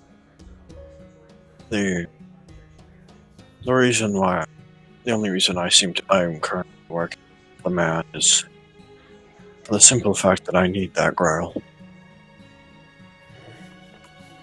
Well, it's gonna be kind of hard every time we try to work together. There's servants trying to kill me. True. This partnership might be a long-term thing. We'll have to see. Take it from me, you can never trust a Billmore. Belmore. Oh, that's from to me. You never did tell me who you were, Saber. Honestly, I didn't really want to reveal my full name. I have my own reasons. Some things should be kept to themselves, but you and me call me. Augustina is my real name. Arbar Falconer. Or Augustina AF. I'm not calling you that. But Well, it is my initials. AF. No, AF. are you fine if I just call you Bar then? Where I grew up, you mostly refer to people by their last name. I wouldn't mind that. It reminds me of good times. Great.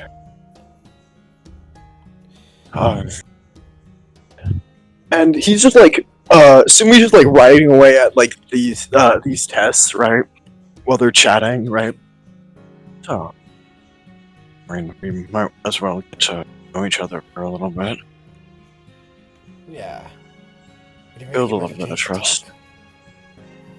And then she kind of sits on the couch. Well, before she asks, she can take a seat. Oh, alrighty. And then she takes a seat. Thank you. And she's just playing with the ring on her finger. Tell me about yourself. About myself. Anything. Well, anything.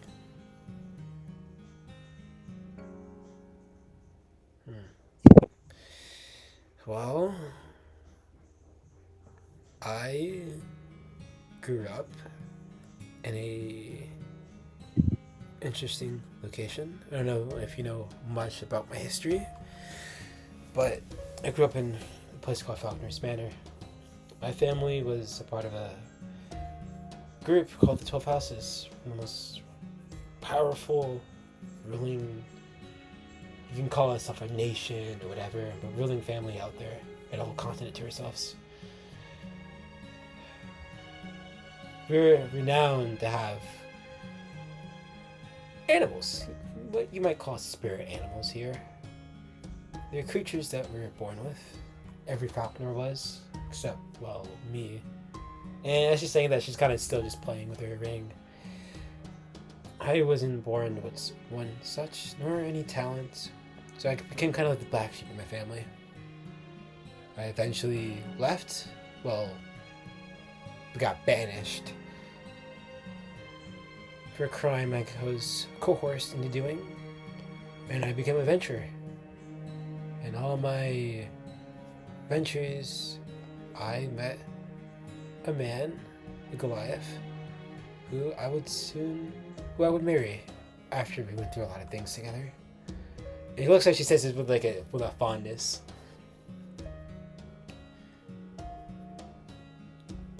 Is that everything you wanted to know? I mean, that works for now. If you want, I can talk about myself now so you can get a gist of Mary. Yeah. Okay. I am Takamasumi, and I grew up great nation of the rising sun, Japan. I was born to the Sumi bloodline, and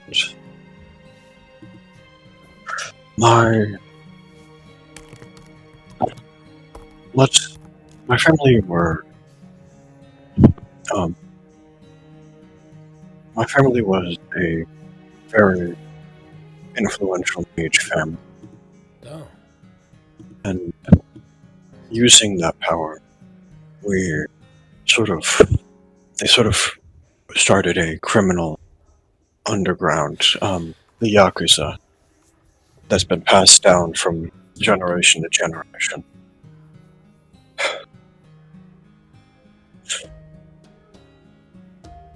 My, my mother, the former head army,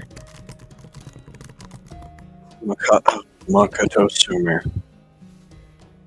she was, I don't remember, well, I don't remember much of how she used to be. I, only my dad told me, my father told me stories about how she was young and a lot more quiet and unassuming. After a certain point, she almost went crazy and she ran off. So I was raised by my dad for a couple of years. Never really knew my mother. She left when I was around 10 or so. Oh, you Father didn't meet died your at, mother either. Interesting. no, not really. Yeah, father died at around when I was around 6 years later after that. So I took um, being the head of the family for that, and everything was going great. After years later, met a woman, fell in love. I remember it fondly. Her name was her name was Yume, and was the type of person to bash someone's head in if they even looked at her funny. Found that kind of endearing. Huh. Settled down and had a daughter, just one, and she took a lot after her mother, but she also took my um, antisocial personality. Her name was Violet, and those two were probably the best thing to happen to me ever. And and my mother came back,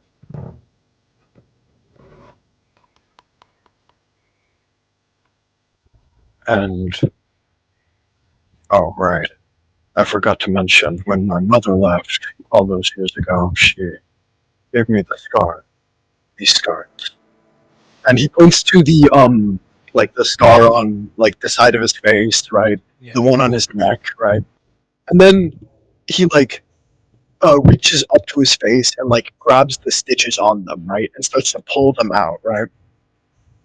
She also did that, and then he opens his mouth fully, and his ends of his mouth end all the way back to his jawbone.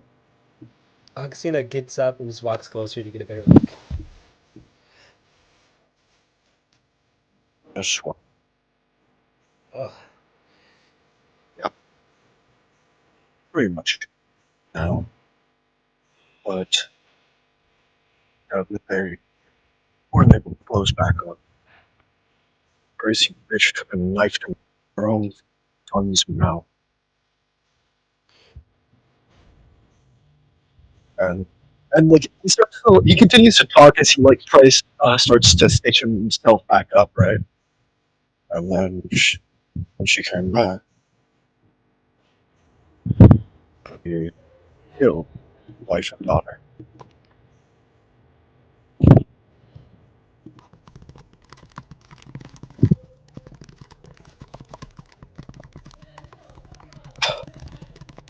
And so in turn, I ended her.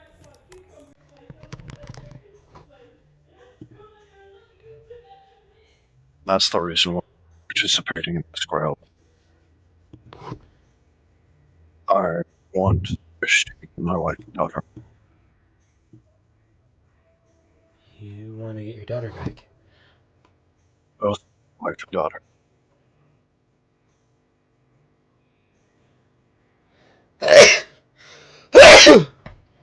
I see. Ah, Augustina, thank you. Augustina looks at you with a determined look, puts a hand on your shoulder.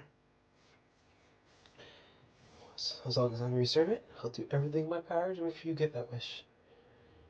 Thank And I mean, my mother, or I mean, I have been through exactly what you've been through, but I understand how it feels to be treated horribly by your parents. Well, parent in my case. What you're gonna do, I got your back. As long as we do this right. you, of course.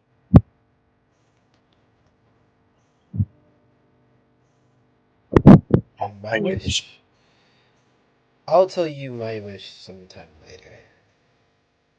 Alright, I'm doing a good deal up for it. All I need is that wish and going. I don't care how Yep. we do. So if you want to do it in a specific way, that's good. That is perfectly fine. The first thing I want to do. Oh, I'm kind of lagging, crash. Okay, the first thing I want to do is to For meet my the Red Knight. class Meet the Red Knight again. tomorrow. That Red Knight.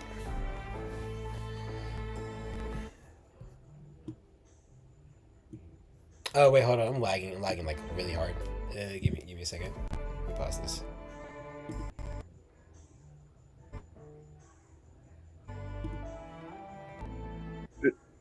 Okay. Davey, Hello? Can you hear me? oh, Hello? wait. Yeah. Oh, there we go. You're good. Okay, I'm You're gonna good. pause the music because the music bot seems to be lagging me. I'm at the. Yeah, well, it doesn't It connect stopped me. lagging. Okay, I Hi. paused it. I paused it. Okay, so Yeah. Augustina nods and then she says, "The only thing, well, there's one thing I do ask for. Of I course. do What is want it? another time. If there, I want another shot at the Red Knight. Just me in that thing 1-on-1. It reminded me of someone, and I think I know how to deal with it. That like, For some reason, it seems like it wants to or come after me. deal with it like kill it, or deal. Stop. And when you say that, she kind of grips her ring finger specifically, and she kind of turns her head and quietly says, "I don't know, but it just feels right if I'm the one to meet it there. This is a responsibility I'll do. that I have to take." Understand. I'll do everything that I can to get that fight. Thank you. Of course. Of course. You know, We are working. Master, if you need help making those tests, I was something of a teacher myself. Sorry, I just thought. I just thought that Spider-Man meme. I'm something of a teacher myself.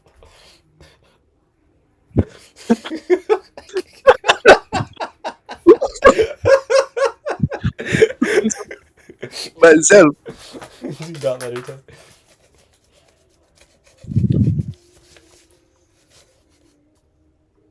You know, math. Of course I know math. What did you used to teach? I used to teach a class at advanced spellwork. The only issue was, as I told you, I didn't. Oh, I guess I didn't bring this up. Well, I was kind of unable to do spells growing up, so really I can only really modify Eldritch Blast. So even though I taught that course, let's just say that Eldritch Blast is very different from normal spells, and I guess it was too hard. I got really bad reviews. They kicked me out. But you gotta find some job when you're trying to feed the kids. Agreed. Agreed.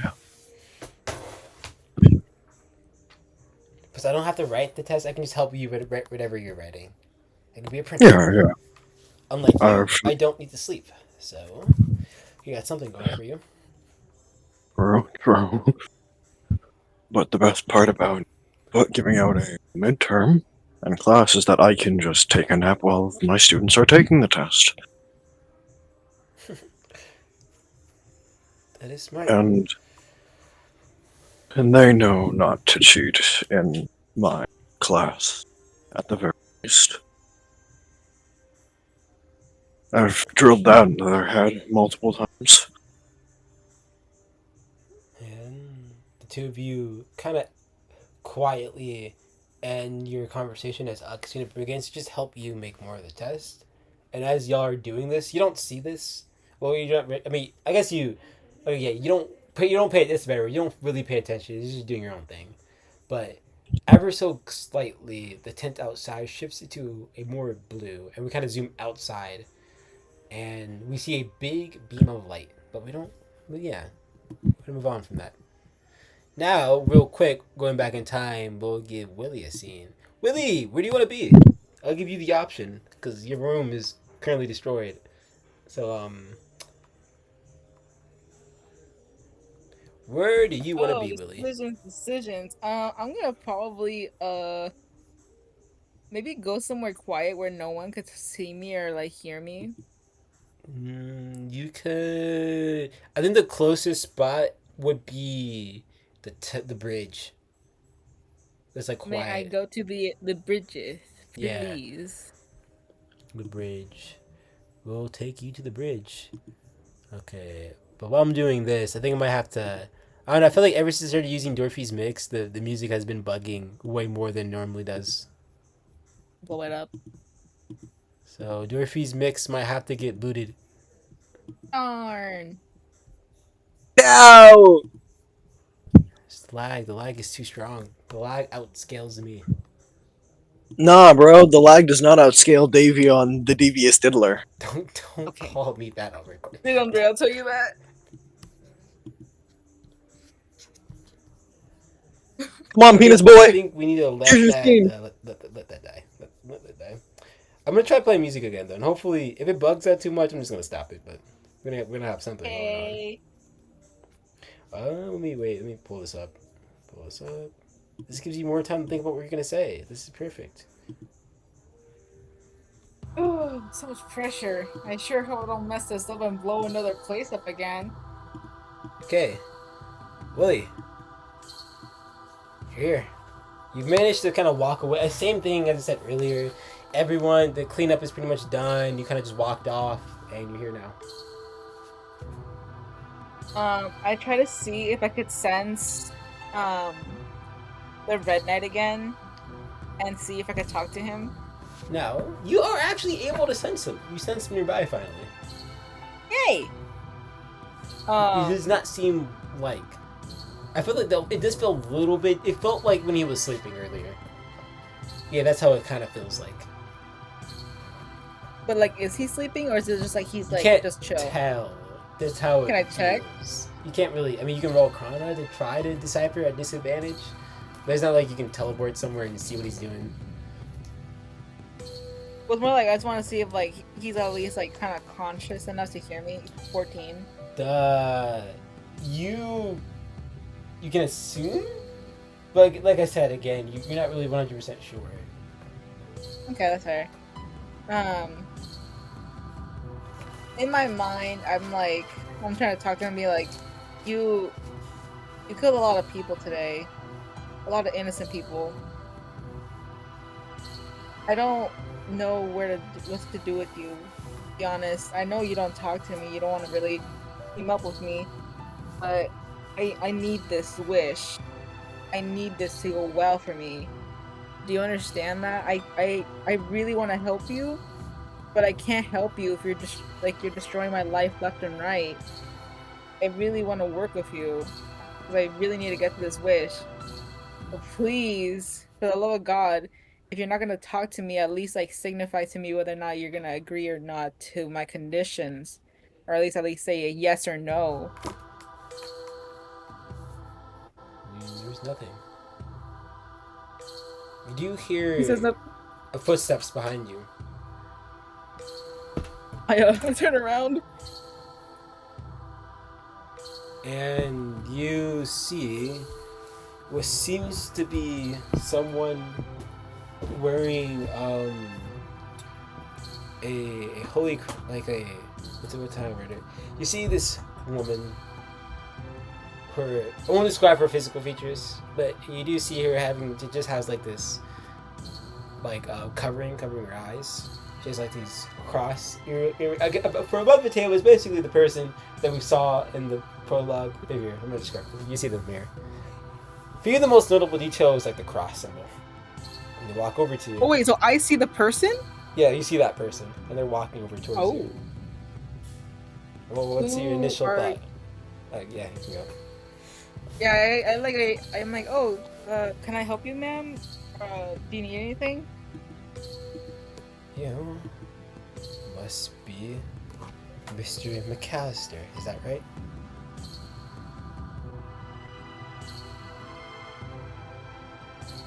I didn't hear you. What's up? Oh, she says, you must be Mr. McAllister, is that right? Yes, that is me. Who is asking, if I may ask? I am just a simple nun from the church. And she does like a little bow with her dress. Uh-huh.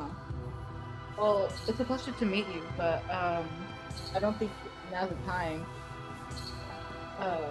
What do you require of me?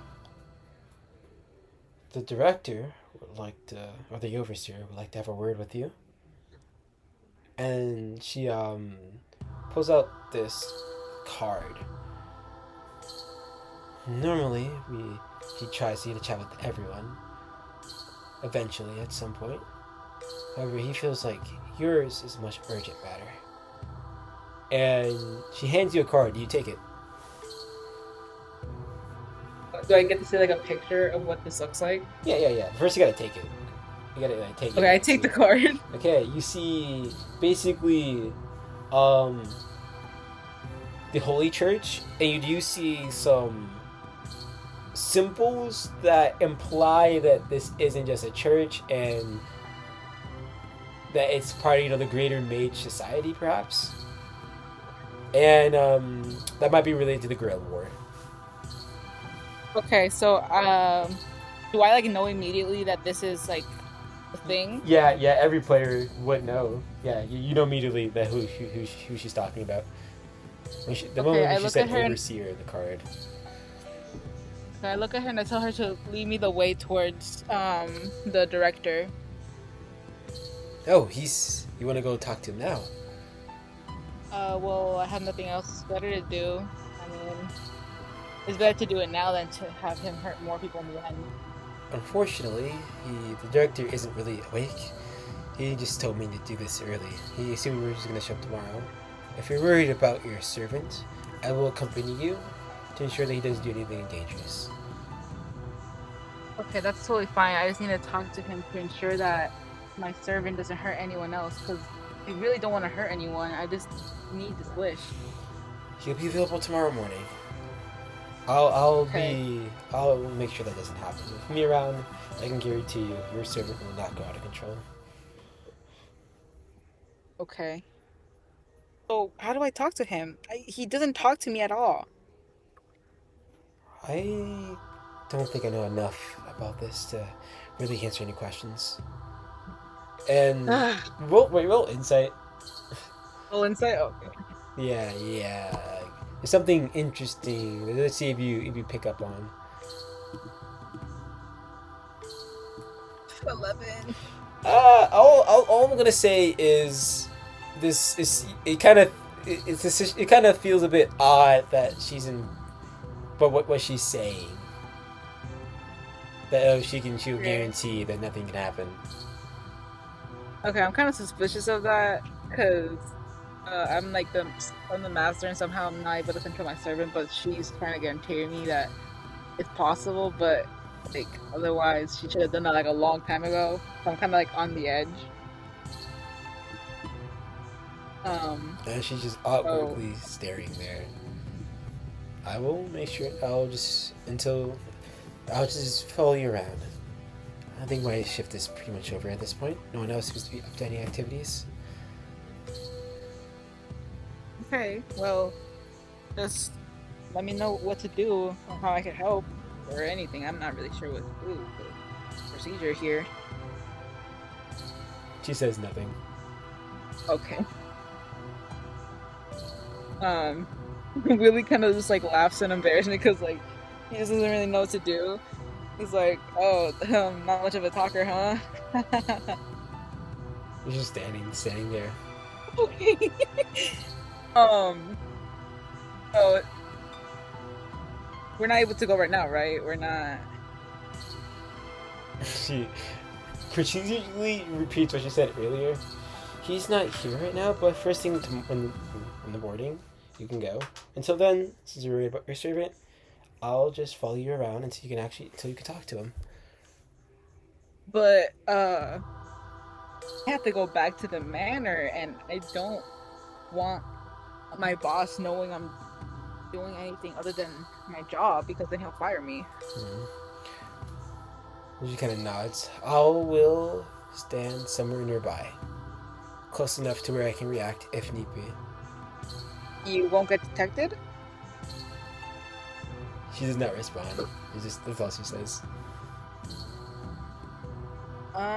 Okay, I'll trust you on that, but don't you want like somewhere to sleep or at least like rest? I don't want you like being out in the cold and you getting sick. Oh, by the way, she does seem like she's younger than you. Forgot to mention that. She then says, "I can sleep on a nearby rooftop. That's more than enough." Getting fired. No, I can't do that. Not to a kid. Okay. Maybe we could probably find you a place nearby. I might have some cash on me for you to spend the night at a hotel or something nearby. I don't know. Oh, no, truly, it's okay. And she does like a little bow. Like a maid bow. Oh, come on, kid. It's just like a one day at a hotel. Maybe you could take some time to relax or something. I don't know. I appreciate the concern, but your main worry should be your servant. You're gonna need to get rest for tomorrow. Okay, but promise me you'll be safe. She just I wouldn't want anything to happen to you because of me. nods. He just sighs in like a really annoyed tone, like because after trying to convince her, like she doesn't budge, and he just like tries to head back to the manor. She follows you, and so you reach a certain point to where she just disappears. Oh, where'd she go? Oh, I mean, I guess that it makes it more convenient. And then I just start heading my way towards the manor. And that will end your night. Now we will do the scene with Gabagool and Tyson and everything. This is your time. Are to you shine, for real? Tyler. Are you for real? Your wonderful redo. My wonderful redo. What am I gonna redo, bro? What did Honestly, I mess up? I don't really remember one for one what we did, so we're just gonna as if you just walked in and just because we were pretty we were yapping. My plot was so fucking irrelevant, bro. Forgot. So just pretend like it's your first time walking in again, like we did last time. Like, cause I know Gabriel gave a speech, but I don't really remember word for word what he said, so we're just gonna bomb. So just give a brand new speech, bro. Exactly, that's what I'm saying. Like we're gonna just redo the whole scene. Redo the whole redo the whole shit. Yeah, bro. make Gabagool strike a pose too. Shit, plot was so irrelevant, bro. Forgot about it. What does he even do? Disco says Disco said some things that I do need to make sure I re-say that. What things does he say? Yeah, you'll find out. Like I said, we're gonna redo this. So, Tyson, Yeah. we cut up back where we left off, where this dude asks you to form a contract, and as he says that, Gabagoo is out here picking his nose, not really paying attention. And let me get the right music for this. Contract.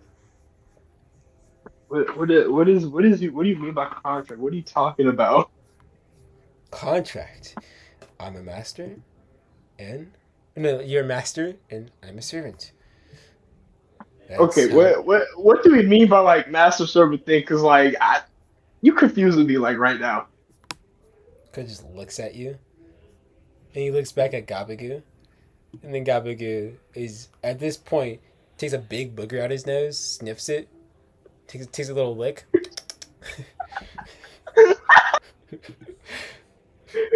No thoughts that in his head at all. And then he turns around and he looks back at you, and he's like, "Wait a minute. Are you completely unaware of what's going on?" And he kind of just stares at you in just disbelief. How? Oh, it depends on what you mean. Like how unaware, like because I just learned about this whatever Holy Grail Award thing like today.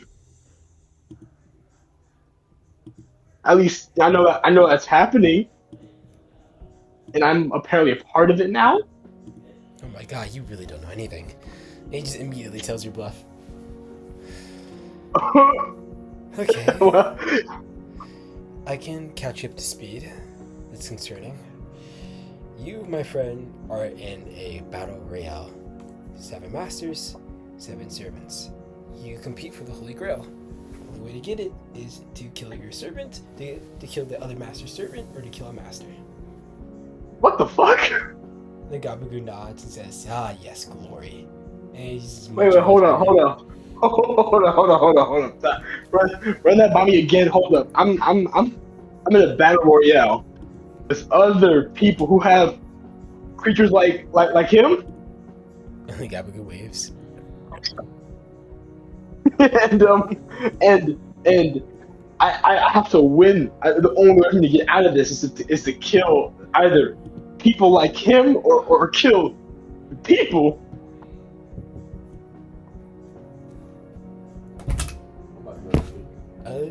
I'll be quiet, but I'm almost done.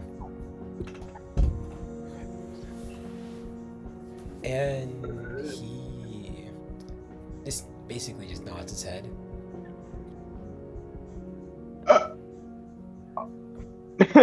Okay. I get. You're trying to prank me again. This is a joke. This is a big joke, right? Because obviously it's like a really long outplayed joke, right? So it's not I have to actually kill like a bunch of people and whatnot because that'd be bad on my conscience, I mean, right? just was about to say something, but then Gabagoo cuts him off immediately, and he says, "No joke. No, my friend. This is real. Isn't this exciting?" Like, get the fuck off me. Gabagoo's just on you. He's just tugging on your shirt. Get off me, you This is freak. a grand time to get true glory, my friend. True glory. Oh my god, this isn't a joke. This is actually real. I have to do. I'm looking in the war. Wait. Oh my. Okay. Let's run this shit back, right? Because I'm currently in a war. Like my life is on the line. Just go dots. Yeah, I mean, I guess killing masters are optional, but some people might just go straight for you instead of your servant. It is the easier method. What? Honestly, I would too. What the fuck? Wait. Hold up. I could die. Yeah. Oh my god. I haven't even graduated college yet. That's strange. Normally, people who participate in these are people who are aware. Somehow you have no clue about any of this, and yet here you are participating in this war. Interesting. Well, Fascinating. I mean, yeah. It's kind of weird. Yeah, I was just taking a nap, like not like 2 hours ago, and then this little goblin spawned out of nowhere. Not goblin. It won't leave me I would alone. actually prefer dwarf. No, well, don't you dare compare me to those disgusting creatures. My apologies. Get off of me as I just throw him at like a bookshelf, bro. He like hits the bookshelf, makes like a plushy noise, and falls to the ground. This is real. I'm actually in a war. How do I get out? So is there a way I could like leave? Yeah, well, I guess there is a death. What? Death? Look at your right hand. What? Oh my gosh. You see What is that? You see this mark you've never seen before, and we can kind of cut to the scene as we get to see a where were you? Oh, we see your command spells. Oh. We see your What is your that? command spells. 3 glowing symbols, tattoos, on your right hand. Those are your command spells. They're proof that you're in this war. With them means you're master, which means you're optimal to get killed. So. Oh my god, I'm gonna die. I'm gonna die. I didn't even get to graduate college yet. I haven't even gotten married yet, bro. I'm gonna die. And Oh no! as you begin to like just freak out, Gabagoo kicks you in your chin. Ow! You're not helping!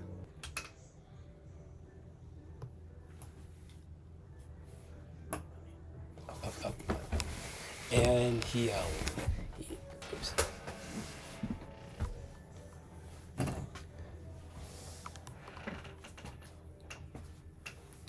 Wait a minute.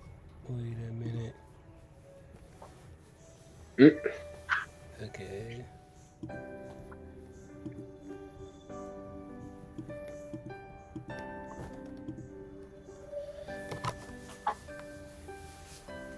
And when you say that, he kicks you in the chin again. How can you stop, you freak? And one more time, with a determined look on his face, he kicks you in the chin one more time. Ow! Okay, you get on my last nerve now, boy. When listen, boy. And he says like in a deeper tone, that kind of takes you by surprise. Oh shit. I'm listening. Now, I know that you got dragged into this and you might not know what's really going on, but deep inside your heart, you wanted a wish so bad, a wish so grand, that even right now, you're putting your very life on the line unwillingly. And I heard that call. And I chose to answer to make that wish come true.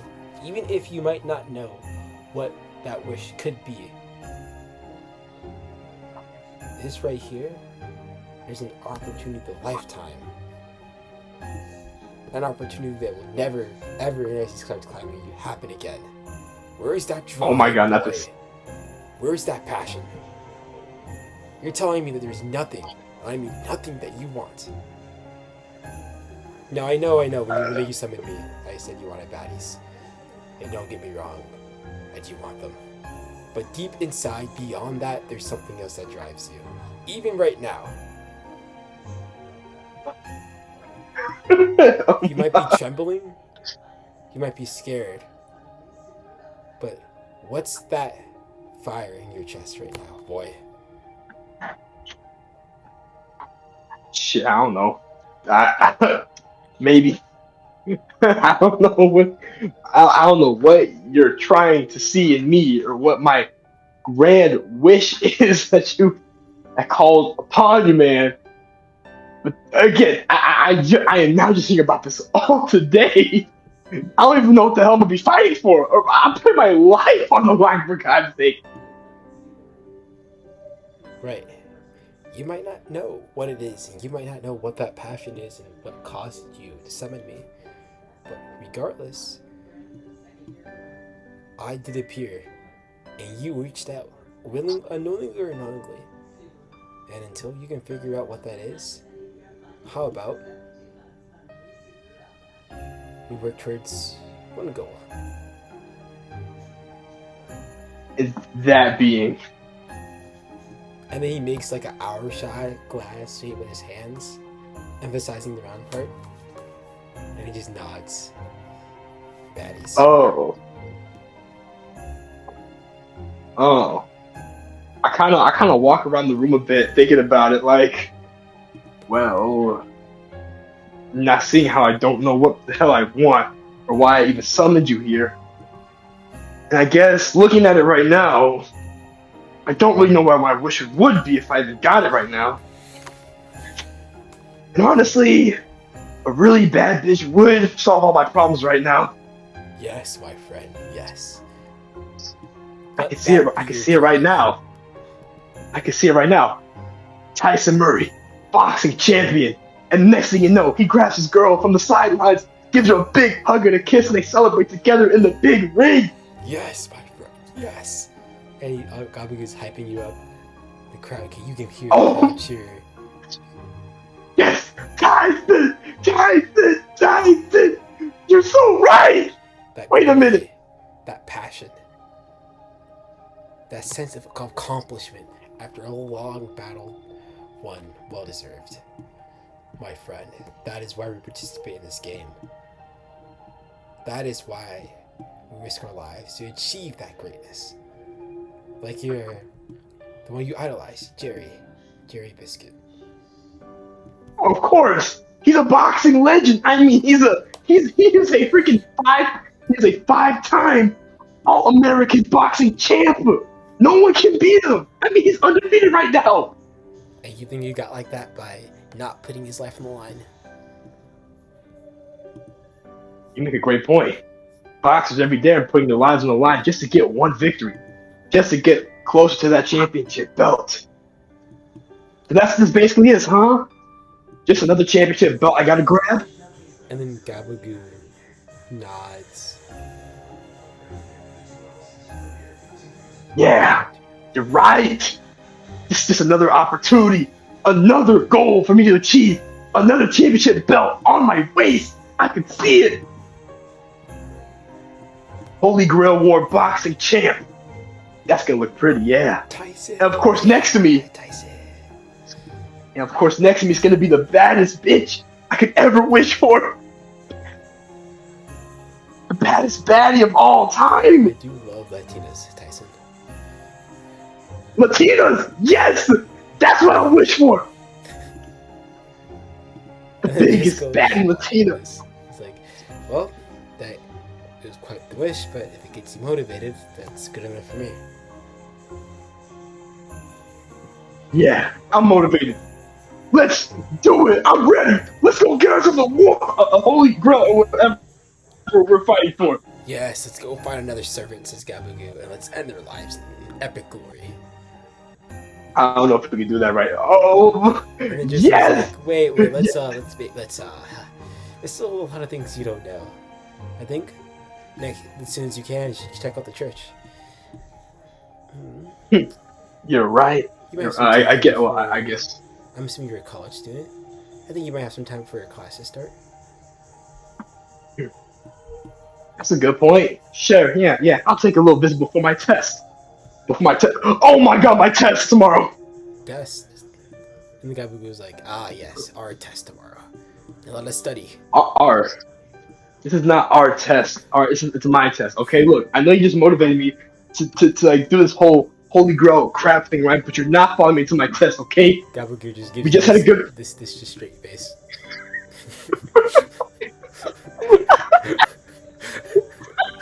Our test. So.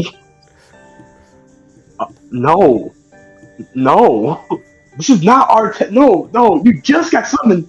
You just came to know like 2 hours ago. What are you talking about? I was summoned with knowledge beyond comprehension, my friend. 1 + 1 is 5. Okay, you're definitely not gonna tutor me because I think I get a worse grade listening to you. Driscoll just laughs. How about this? I'll help you tutor. I'll tutor you for a bit. I was a teacher before I went off to war. You went to war? Hmm. And now it might not look like it, but you're looking at a legendary hero. Soon, I was on a conquest to defeat an ancient goddess. Oh, God! Me and my friends, and he kind of says that formally. Grand quest for the ages. You and a bunch of other people went to defeat a god? Yeah, the odds were stacked up against us, but it was thanks to my planning. They gave us the victory. It kind of looks like. Oh, so you're a bit of a, oh, so you're a genius. Okay, he using the odds. Now, I don't like when people call it magic, because it's not magic, it's just science. And let's just say I invented a lot of things. Oh, I'm sure maybe I just got missed. I think you might just saved my test, man. And you'll take a minute to sit down, and he goes over the material, and he explains it like way better than any teacher, any tutor, any YouTube video could. He's able to just break it down extremely easily. Even Gabagoo finally learns that 1 + 1 is 2, and he's shocked. What the fuck? Yo, Professor Sumi never explained it like that. Mm-hmm.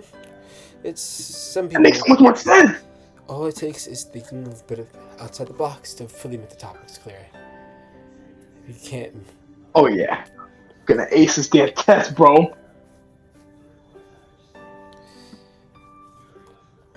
Now, I have a little request for you. What's that? You see, my spirit origin is still not complete. So, I'm not really that useful in combat. No, I want you, while you're out there, to look for the other part of me. I'm not quite sure what it is. A part? Wait, you're not whole? This is not you? Nope. I'm missing something that makes me me. I don't know what it is yet. It's a person. Is it an object? Is it a tool? An identity? Is it food? When wait, the so servants where- materialize, we typically have our memories, but I can't seem to recall anything past what I've experienced. So I don't know anything about what my future holds. I'm missing part of myself. What? Okay, where am I gonna find you at? That I don't quite know. And he kind of points to all these magic runes. I've been searching the ley lines for maybe a clue, and I did sense a surge at the mall. What the hell's a ley line? Oh, it's where you collect magical energy and give you bonuses. And then Gabagoo's like, can you also give us ladies? And then just go. I don't think you can do that. I don't think you can do that. Gabagoo starts to cry. I kind of like begrudgingly like kind of pat him on the shoulder. But it is Like, at the mall, so perhaps you could find them at the mall hanging out. And then Gabagoo immediately pushes you out the way, and then grabs him. You are surprisingly strong for such a small child, for a small man. We must go to the mall, Tyson.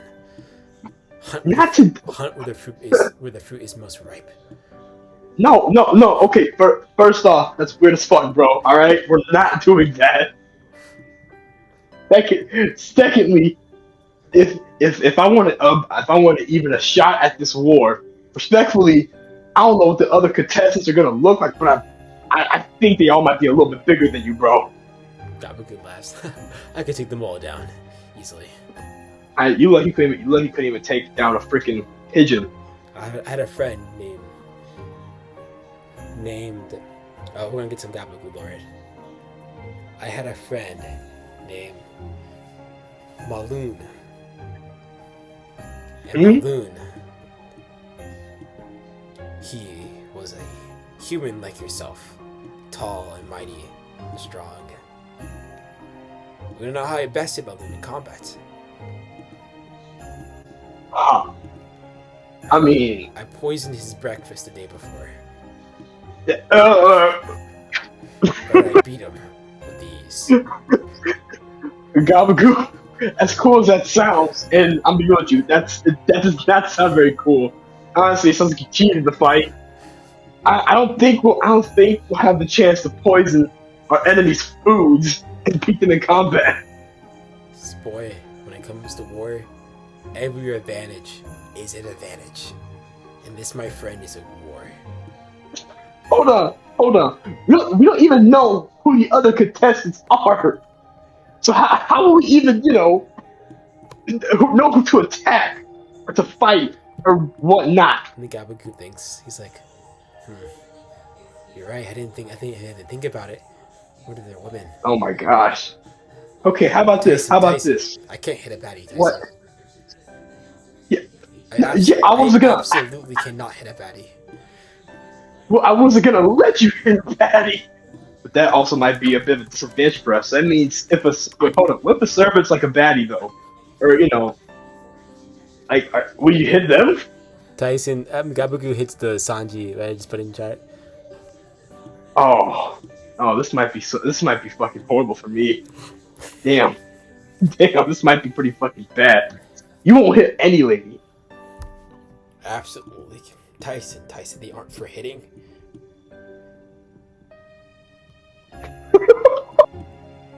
Oh, okay. At least not in I that guess way. I get.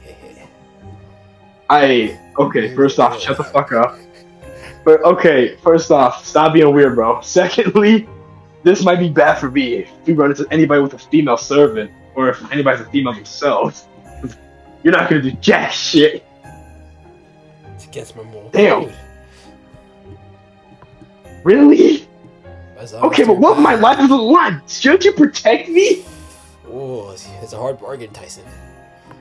Oh my god, you're really considering you're really considering throwing my life away just to get shot with a woman? And as we kind of zoom out, the two of you go back and forth about how horrible this is.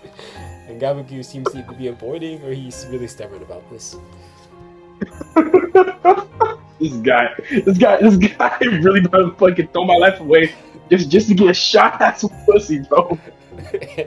We cut away. And we cut to our last scene of this little recap. Extended recap. And we kind of cut to Lucy. And then we'll end things here. So, this was technically the epilogue Lucy scene, so that's what this kind of is like. Now Lucy, with the power of Aries, teleports to the mall, but we actually get to see a hidden area get unlocked. I forgot to update that on the map, but I will do that. In quotation marks, I will totally do that today. 100%. No, the fuck you won't. Don't even lie. But we get to see the hidden location here is the roof. And when we get there, our cast members, me trying to figure out where all the artwork is. Okay, there you go. Series is here. Series is here. Ivan Lily is here. And Lucy's here. And when they get here, let's play this. Hold up. Loading time. Okay, so they get here and they look around for a bit. And then Lucy's like, so is this where you said the ley line was to Ivan? And Ivan basically elaborates on how he wasn't exactly sure where 100% was, but he got a notion that there was something up here, so he low-key assumed this was the spot. Series then made a comment about, she's in the and then Lucy goes to touch this magic circle that she sees, and this magic circle looks a little bit weird above the table. It doesn't like a ley line. It's just a weird circle up here. And then as Ceres and Ivan have a conversation, Ivan makes fun of Ceres. Ceres is playing along, and then Ceres asks Ivan a question. Wait a minute. I thought ley lines are supposed to be connected to the Earth. Why is there a ley line on the top of a rooftop of a building? Honestly, this doesn't really seem like a ley line. It just seems like a magic circle. And then Ivan says, he thinks for a moment, rubs his chin. That's a good point that no one asked. Hey, listen, y'all wanted a pool of mana, and here you go. A pool of that's something that's probably mana, okay? And then Ceres thinks, and he's like, oh, I guess you're right. We didn't really ask about that. And Ivan nods, like, oh, come on, Ceres. You need to get better at this. Yeah. How about you sit near me? Maybe I can help you stop being a bum. And then Ceres nods, and she takes out a notepad. And Ivan starts pulling random stuff out of his behind, just pure yapping. And on the notepad, we see Ceres write how to be alpha. And while they're having this conversation, Lucy is reaching into the circle, and it feels a little bit weird, a little bit odd, but she's tapping into this, and eventually she makes somewhat of a connection, and she steps back, and she's like, well, I think it's done, basically. And the two child servants look over at her, and at first it seems like nothing happens. Until it starts to glow.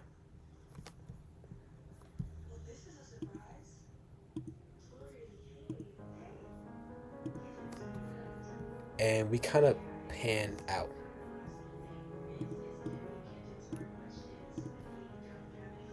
From the servants. As everything goes dark.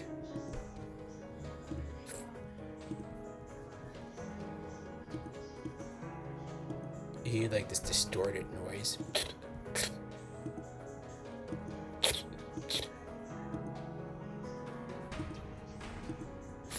As a blue beam of light erupts from the circle, heading straight towards the sky.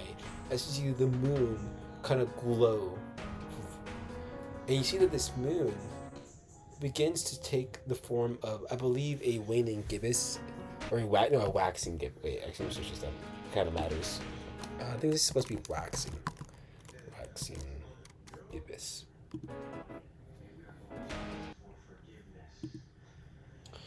I believe it's wax.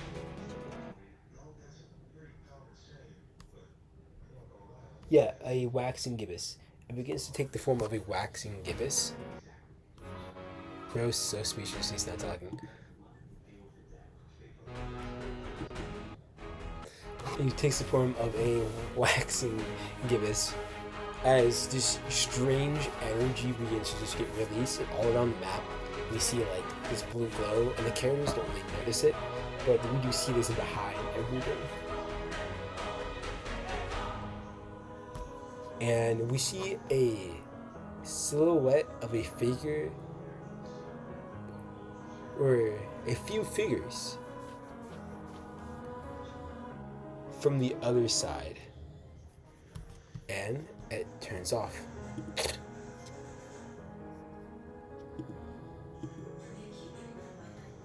As you hear a low growl.